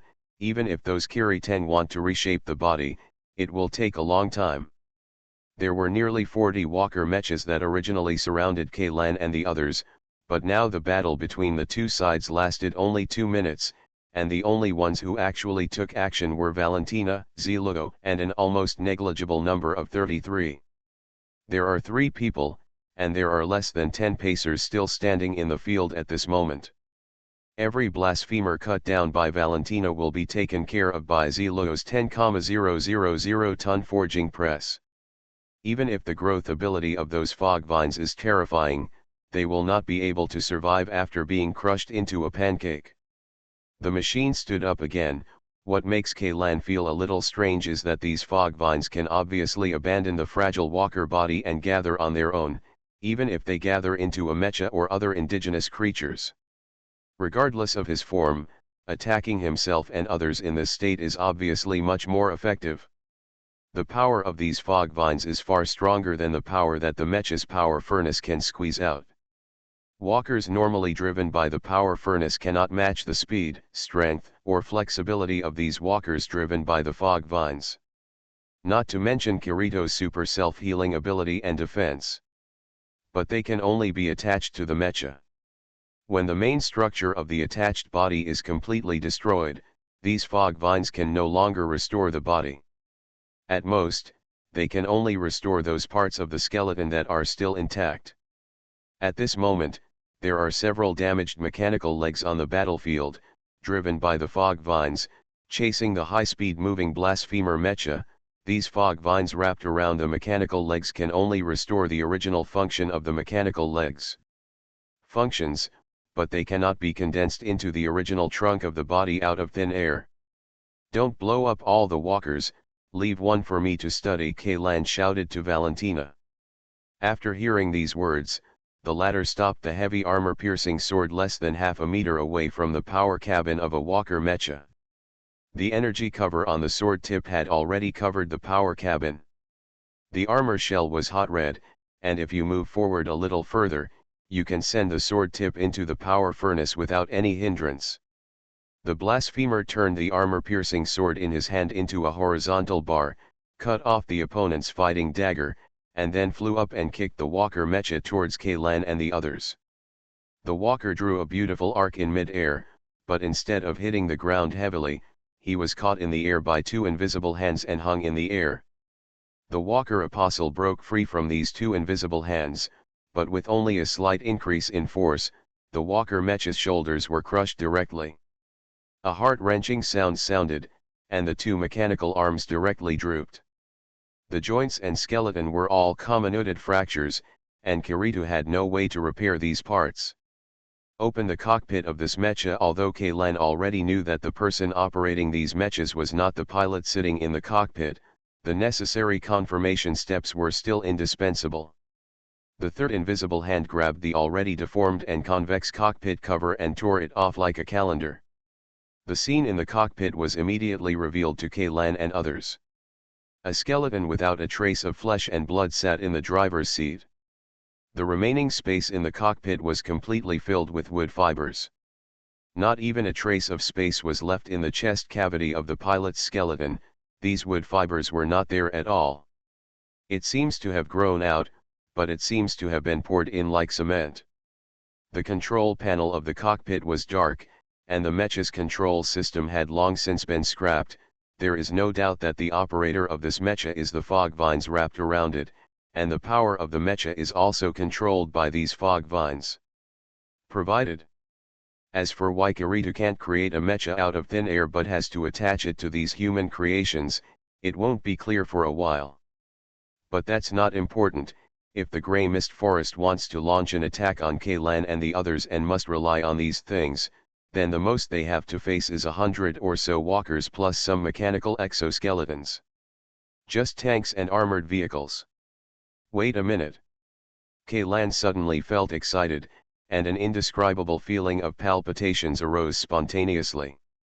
He subconsciously looked up at the sky obscured by the dense canopy of trees. Not only mechas and tanks were damaged in this forest, but there were also 2 genuine battleships. P.S. Thank you for the 1,500 starting coins that your faith needs to last forever. Thanks to bookfriend 20220615023616128 for the 500 starting coins. P.P.S. Regarding the new book, I am already writing the outline of the new book. If nothing else, it will probably be a reset and modified version of Stepping Through the Sun that I wrote during my previous treatment. According to the current plot progress of the Alien Ruin Hunter, the new book should be released at the end of October this year at the earliest and at the beginning of December this year at the latest. As we all know, Dark Dust Dispersion is a bad name, so the new book club needs to recruit many supporting characters. If you want to sign up for supporting roles, you can join the reader group or leave a message directly in the chapter description. The background of the new book should be Eastern fantasy with a few historical elements and a worldview of low magic and low martial arts. If you sign up for the supporting role, try to have an Eastern name. Of course, if you want to have a name like a Westerner or a Northern nomadic tribe, it's also okay. In addition, as long as the supporting roles, the names of the important roles with more scenes have basically been booked. But being a supporting role does not mean that you will have fewer roles. You may be taken over, or there may be a chapter or even several chapters dedicated to your story, which will be arranged completely according to the needs of the plot. You are listening to Novels at Bless Up channel. Wish you happiness and luck. Please subscribe to receive new novels. How do you feel about this novel? Please like and leave a comment. Alien Relic Hunter. Author, and Chen-Mi-san. Chapter 792. Since the Grey Mist Forest can control mechas, then, can it also make the crashed battleship move again? Although K-Lan couldn't see anything through the thick tree canopy and the grey fog that blocked the sky, the strong sense of crisis in his heart was like a bottle of Coke thrown into Mentos, spewing out crazily. Run! Get out of this place, K-Lan shouted to everyone without thinking much. What's wrong? Yvonne looked at the anxious K-Lan with some confusion. Didn't we win the battle? Moreover, the surrounding foggy trees showed no signs of approaching. The enemy is directly above us. Battleships. Those 2 battleships crashed in the grey fog forest. Time was running out, and K-Lan could only choose the most important content to talk about. Fortunately, his teammates were all smart and understood what K-Lan meant instantly. Everyone's expression suddenly changed. Ze-Logo directly raised his hands and concentrated his strongest defensive force directly above, forming an invisible dome like a protective shield. The next second, countless artillery shells and missiles tore through the thick fog, passed through the tree canopy, and rained down like heavy rain towards K-Ian's location. Continuous explosions sounded above everyone's heads. Fortunately, Ze-Logo created a vacuum layer under the dome in time to isolate all sounds from the outside world. Otherwise, the eardrums of those in the team with a lower level of enhancement might have been directly damaged. It was shattered. What should we do now? Are we just going to keep moving forward with the indiscriminate bombardment above our heads? 33 asked K-Lan loudly. It's just a frigate and a high-mobility support ship. If we can't get supplies, under the circumstances, even if the ammunition depot is full, this kind of firepower should not last long. I think so too. Maybe we just need to survive these rounds of bombings. Ivan raised his head and looked at the purgatory-like scene above the dome. Even if Kiri-ten can repair the damaged parts on the battleship, it's impossible to replenish ammunition for the battleship at any time, right? No, before Kaylan spoke, the expressionless Ze Ludo rejected the proposal first. I checked the information Kaylan brought back. In addition to live ammunition weapons, the high mobility support ship also has 4. The firepower is not very strong and will not pose a threat to us. But the other Shaojiang-class frigate is not an ordinary Shao. The Jiang-class frigate is a heavily modified Shaojiang-Kai, with a unique special number SX-016. In order to meet the firepower requirements of that mission, this Shaojiang-Kai was even specially equipped with a plasma cannon that is now only equipped with cruiser-class battleships. Although this plasma cannon is only a trial model, the gun was probably damaged and unusable, but the Sanwoo girl who spoke for a long time took a breath and continued, as long as that prototype plasma cannon can still fire, you will definitely die. I can't block the gray fog at the same time. Level energy attack. The energy attached to the ultra-high temperature plasma is enough to tear apart the space barrier. She didn't say we because even if Ze Ludo was directly hit by a plasma cannon, she would not die, but the same could not be said for others. Even if they were just hit by the aftermath of the plasma explosion, their whole body would be destroyed instantly. Vaporize. Previously, the Starfire bombarded the fusion body with only the minimum power of the plasma cannon, but even so, the entire block was completely destroyed in an instant, and now, if the Shao hanging above Kaylan and the others Zhonggai's plasma cannon can fire, so it must not adjust the output power to the minimum. Moreover, the target of the spark was the fusion body. Ze Ludo and Kaylan only had to withstand the aftermath of the bombardment at that time, but now, the Shaojiang-Kai has locked the entire exploration team. Under the bombardment of the maximum power plasma cannon, all Ze Ludo could do was protect himself. The problem is that we can't run away even if we want to.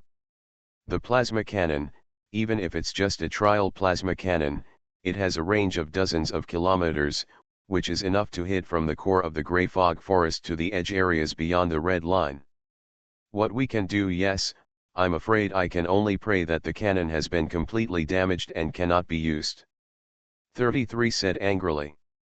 Even if the plasma cannon cannot fire, the battleship still has one move to break through the dome. Ian's mind couldn't help flashing back to when the Kirin hit the Leviathan and when he controlled the Agunakota to crush the Prophet's substitute. He said in a deep voice, the opponent can completely choose to use the ship's hull for physical collision. Regardless of whether the energy shield generator on the battleship can still operate normally, such a large mass of the ship's hull should not be stopped by the space barrier. Do you live there? I can't stop it, Ze Ludo said frankly. Then we can't run away, can't stop us, are we waiting to die? 33 looked around at the surrounding situation. It really doesn't work, we split up and run. There are only 2 battleships in total, but we have 7. Personally, it's impossible for it to chase 7 directions at the same time, right? Only one of them can survive. The warship doesn't need to be pursued at all. As long as it leaves Ze Ludo's protection range, a single cannonball can blow away our ashes. What's more, running away separately in the Grey Fog Forest, isn't this exactly what it is? Is this the situation that the will of the forest wants to see? Kaylan said. Then we have to do something, right? 33 glanced at Kaylan, vaguely feeling that the young man in front of him, who was nearly 20 years younger than himself, seemed to have thought of a countermeasure. Do nothing and just stand there. Waiting for death is not your style. Offense is the best defense. Kaylan showed a somewhat crazy smile on his face. Since the indigenous creatures in the Grey Mist Forest can shoot down these 2 battleships once, then we can shoot them down a second time. Shoot down the battleship? 33 was stunned for a moment, and then laughed. It's crazy enough, but I like this proposal. What did you say? Moju on the side was dumbfounded. Then, those are battleships. And we can't even see them now, so how are we going to shoot them down? Just jump up. Kaylan turned to Ze Ludo and said, Ze Ludo, your priority is to defend yourself from the artillery fire above your head. In addition, use part of your strength to push the blasphemer off the ground. After saying that, Kaylan ran for a short distance and then jumped onto the top of the blasphemer mecha. He grabbed the two pull tabs on the external armor specially designed for people to climb on, and patted the cockpit under his feet. When Hui's logo lifts the body to the highest point, he directly turns on the anti-gravity device and the thrust force to the maximum, and tries to see if he can break out of the area shrouded in thick fog. The first time is mainly for reconnaissance. Wait until the target is locked before attacking. Understood. Valentina nodded and closed her eyes. When this round of bombing is over, I will push you up. Ze Logo's voice directly reached the ears of Kaylan and Valentina. I have studied the firepower configuration of these two battleships. You have 16 seconds. Okay, Ze Logo will control all the timing of the jump. Kaylan nodded and grabbed the pull ring's hand with a little more strength. Valentina took a deep breath and completely integrated her senses with the blasphemer mecha. Now, get ready, Ze Logo's voice sounded in Valentina's ears again. Although her eyes were closed, the surrounding scenes were all transmitted to her brain through the fleshy tentacles directly connected to the nerve center. She could clearly see the beginning of the space under the feet of the blasphemer mecha. Changes occurred, and the space first collapsed slightly, and then rebounded suddenly, like a trampoline, throwing the blasphemer into the air. This effect is somewhat similar to the gravity slingshot often used in interstellar navigation. The height of the foggy tree crown at this depth is about 200 meters. The thrust provided by Ze Logo to the blasphemer mecha can only eject the body to a height of about 150 meters. When the ascent speed begins to approach zero, the blasphemer mecha's own thrusters and the additional rocket thrusters installed on the external armor simultaneously ejected dozens of meters of tail flame, forcing the body to climb again. This is a typical example of how powerful it is. The blasphemer mecha, which is equipped with a large amount of external armor and equipment, has no aerodynamics at all, but the terrifying output of more than a dozen thruster nozzles coupled with the anti-gravity device with the blessing of the rising speed of the entire machine suddenly increased by several steps, and it crashed into the tree canopy in the blink of an eye. Valentina raised the heavy armor-piercing sword high above her head. The energy shield on the sword directly evaporated all the branches, leaves and vines blocking the ascending path, and forcibly opened a passage in the light-tight canopy. After nearly 10 seconds of enduring the heat that could roast a person, Kaylan finally felt that the surroundings suddenly became brighter. The blasphemer mecha finally passed through the tree canopy and the dense fog layer above the tree canopy, and jumped into in the air directly above the gray fog forest.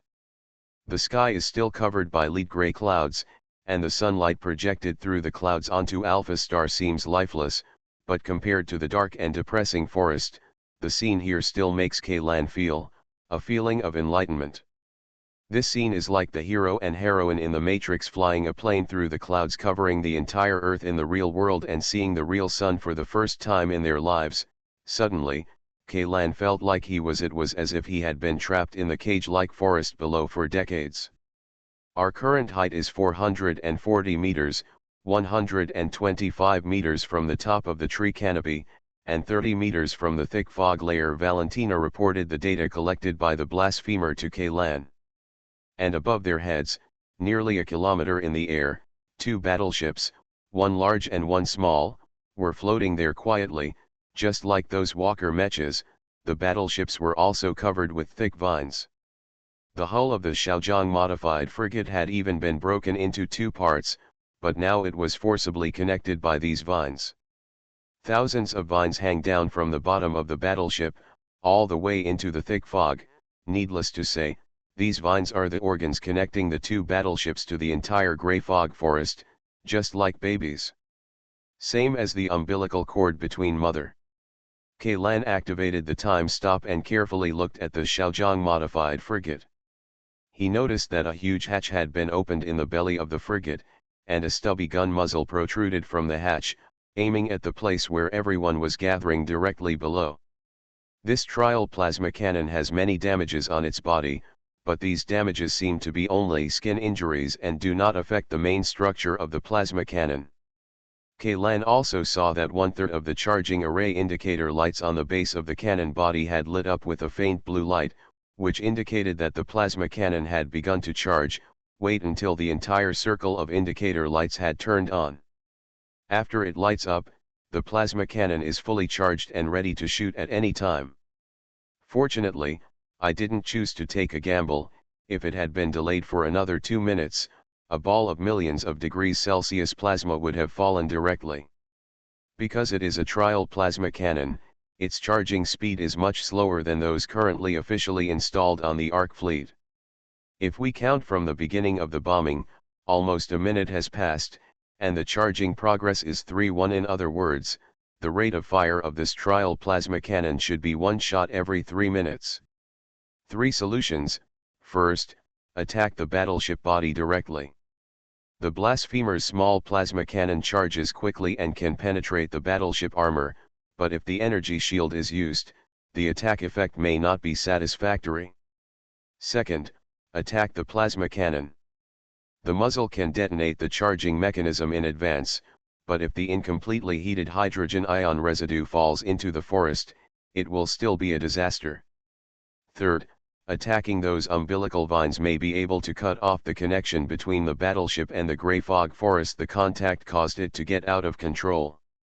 Just when Kaylan was struggling with which attack plan to choose, he suddenly noticed that the thick fog within a few kilometers of the surrounding area seemed to be surging violently, as if something was about to come out at any time.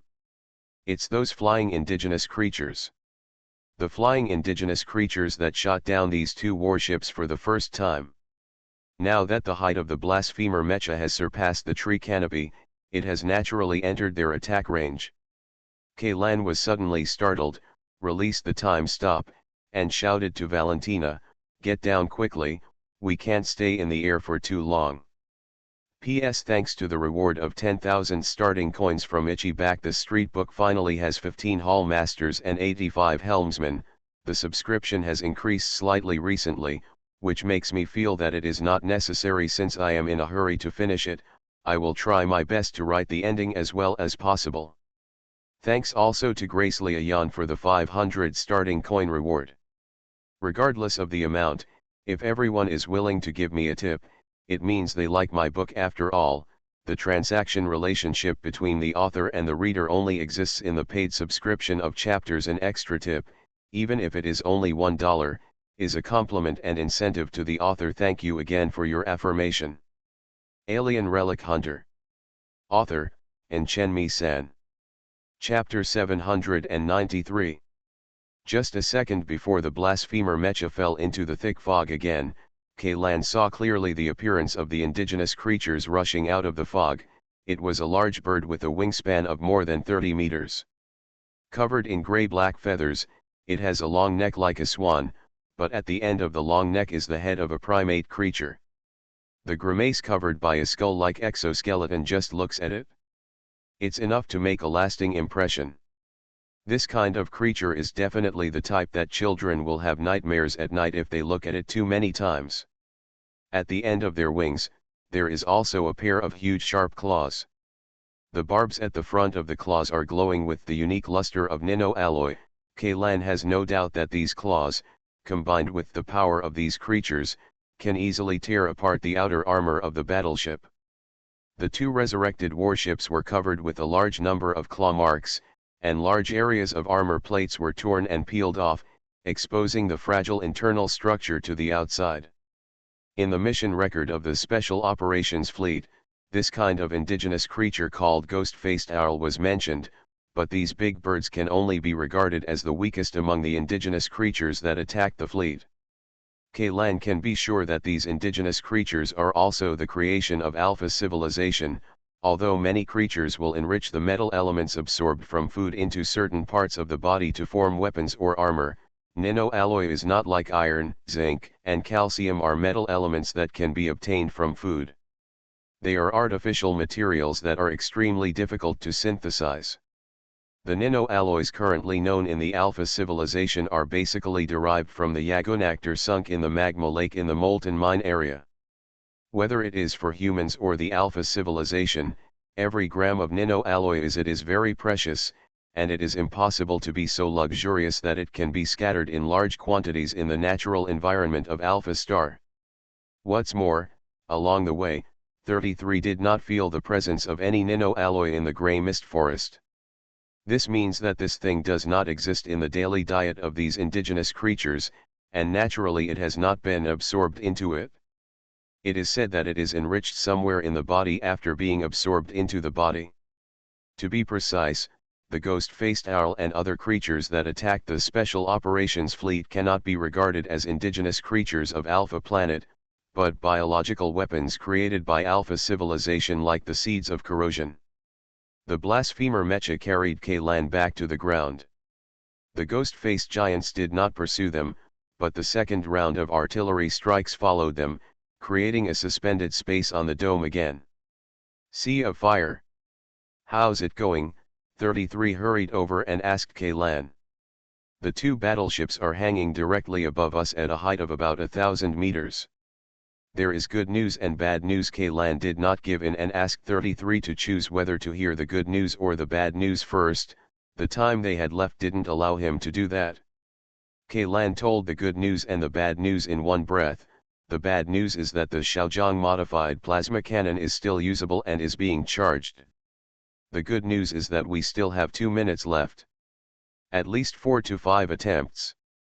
But there is no bombing window in these 2 minutes, 33 frowned. By the time this round of bombing is over, the plasma cannon must have been fully charged. Then the only way is to rush forward under the gunfire. Kaylan said immediately. The energy shield of the blasphemer mecha is very strong, and this level of gunfire cannot hurt it. What about you? If the blasphemer turns on the energy shield, you will be the first to be roasted, right? 33 asked again. I can squeeze in with Valentina in the cockpit, or, let me drive the machine, Kaylan suggested. Although Ian's mecha control skills are far inferior to Valentina's, he has the ability to stop and control the attack timing to perfection. This is an attack on a ship rather than a battle between mechas. The timing of attack and the choice of attack target are far more important than the operation. With a pop sound, accompanied by a faint stream of steam, the cockpit of the blasphemer mecha opened, and Valentina, who was sitting in the cockpit like a monster's mouth, opened her eyes. Said to Kaylan, time is tight. There is no time to hand over, let's go together. Okay. Kaylan didn't hesitate. After nodding, he jumped into the cockpit of the blasphemer mecha. A thick liquid like amniotic fluid immediately covered his waist, and all those things that were excreted by his body were the liquid that was opened overflowed from the edge of the hatch, which somehow made Kaylan feel a little astringent. In addition to helping the pilot resist the G-force generated when the body moves at high speed, these liquids have similar functions to LCL liquids. They can allow people to breathe like a fish and directly provide nutrients to the human body. Therefore, the blasphemer machine, the pilot of a will not feel hungry even if he does not eat or drink for several days, which can extend the continuous combat time to an extremely terrifying level. It's a pity that the undead crew has not yet thoroughly studied the core technology of the blasphemer mecha. The cockpits of those fallen angel mass-produced models imitated from the blasphemer are filled with LCL liquid. If the LCL liquid contains when the nutrients are exhausted, the old liquid must be extracted and new liquid injected. It is also extremely troublesome to maintain a living CPU in a semi-sleeping state. However, as long as the mass-produced fallen angels are used as consumables, these troubles can be ignored. Those living CPUs basically have no chance of a second mission. The cockpit of this machine, no matter how many times I see it, I still feel uncomfortable and have a physical nausea. 33 stretched out his hand to rub his throat and complained, I always feel like I'm inside a monster. The slippery liquid in the stomach pouch is the gastric juice secreted by the monster. I feel like my whole body is getting hairy when I think of these liquids entering my body along every pore. Not only you, but even Layton's machine lover can't accept the biological structure of the blasphemer. Every time he sees the cockpit of the blasphemy, he will shout loudly that it is a blasphemy against the god of machinery. I have become accustomed to it. Kaylan shrugged and said nonchalantly. After saying this, Kaylan turned his head and glanced at Emoju, who was standing aside, and saw that the other party was covering his mouth and staring at the cockpit of the blasphemer with a look of astonishment. Valentina had previously entered the cockpit from the cockpit. She didn't even look when she went in and out. It was only now that she discovered that this mecha, which looked full of mechanical beauty in appearance, was actually filled with squirming flesh and blood. Any human with normal cognition would react when seeing this kind of scene. Even ruin hunters and explorers who have seen many strange things have similar reactions. Okay, stop talking nonsense, there's only 1.5 minutes left. 33 forcefully patted the external armor of the blasphemer mecha and said loudly, I wish you good luck. I also wish myself well. Luck, it all depends on you whether we will be evaporated on the spot by the high temperature plasma or whether we can continue to move forward alive. Don't worry, today is not a good day to die. Kaylan gave 33 a thumbs up and said a line that he thought was quite impressive. But who would have thought that 33 just gave him a middle finger and cursed, don't let those foreign farts go here, if you can't do it, you can run away on your own. At least, the whole army can't be annihilated here. I understand. This guy has only been hanging out with Layton and the others for a few days, so why does he feel like he's about to be assimilated? Kaylan complained in his heart. He didn't say anything else. The cockpit of the blasphemer mecha had been closed, and the amniotic fluid quickly overflowed over his head and penetrated into his body through all the holes in his body, including the pores. This feeling will feel a little uncomfortable at first, but when the body is completely integrated with these liquids, the strange feeling will disappear without a trace, and you will even feel as if you are back in the mother's womb. And comfort. The fleshy walls in the cockpit squirmed, and the originally narrow space suddenly expanded a lot, and a slightly smaller driver's seat grew out behind Valentina's main driver's seat. So there is a two-person driving mode, Kaylan muttered, and a series of bubbles suddenly popped out of his mouth and nose. The air in the lungs has almost been drained, and this amniotic fluid directly penetrates into the alveoli, dissolving oxygen into the blood.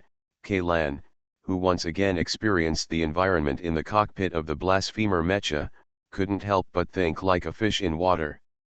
Such an idiom comes from the technological gap between human civilization and alpha civilization, is too big. Kaylan swam a short distance in the amniotic fluid, and then sat on the passenger seat specially prepared for him.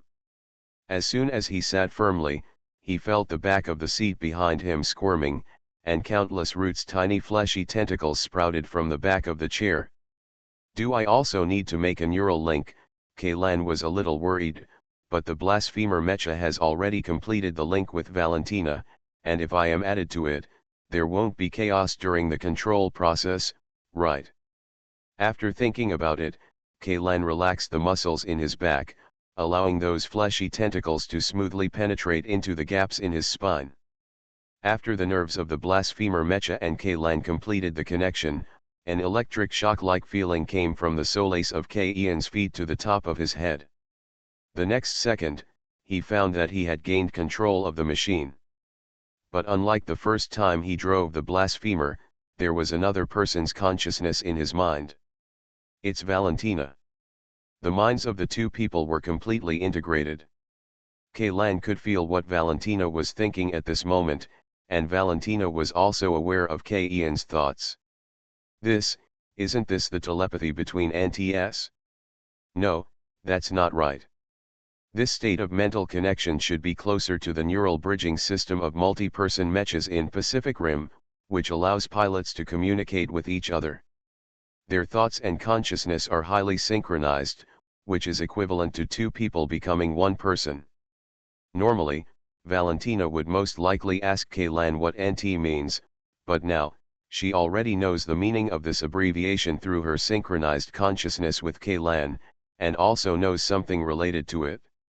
Series of second-dimensional culture, but before she could react, The crazy and huge flow of information hit her consciousness like a boat in the stormy sea.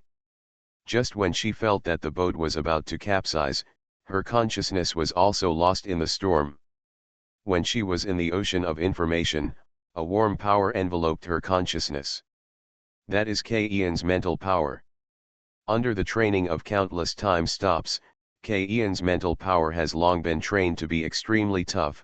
If Valentina's consciousness is faced with the impact of information flow, it is like if it were a solitary boat, then K-Ian's consciousness would be like an extremely thick dam. No matter how rough waves hit it, he would remain unmoved.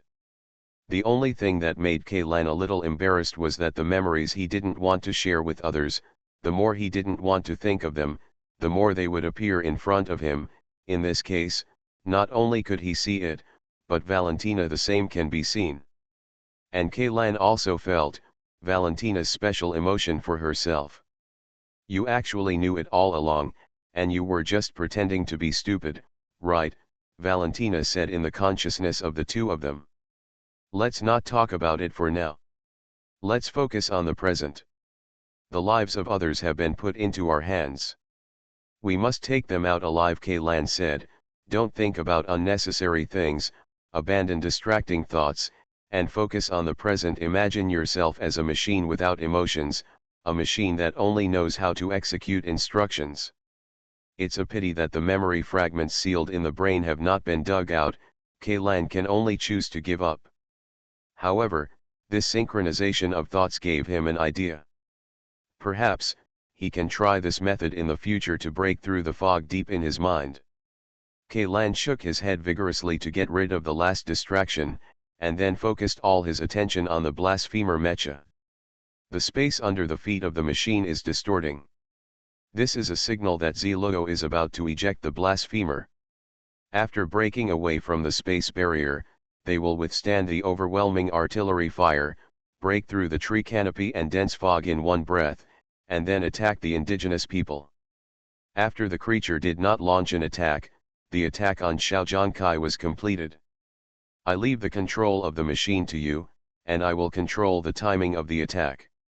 This thought just flashed through K-Ian's mind, and it was already captured by Valentina, who also responded with a received in time.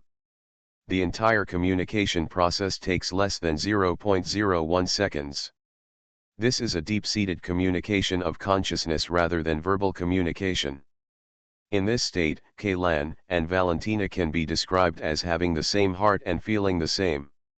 They are no longer two independent individuals, but one. An integrated whole of consciousness. This is the legendary, divine friend. P.S. Thanks to Mata Jinling for the 2000 starting coins, thanks to Wandering DNA for the 1500 starting coins. The helmsman is now 92, and I feel that breaking through to 100 is just around the corner. If only the book review section and this chapter could say that it could be more. It's better to be lively. PPS. The NT mentioned in this chapter does not mean cerebral palsy or nice try. It refers to the new type, also known as Niu Tepu, in the Gundam series, which is the human being in the cosmic environment. Natural evolution, or awakening, creates a new type of human being. Among the abilities the new human beings possess is telepathy, which allows them to communicate with other new human beings regardless of time and space to achieve mutual understanding.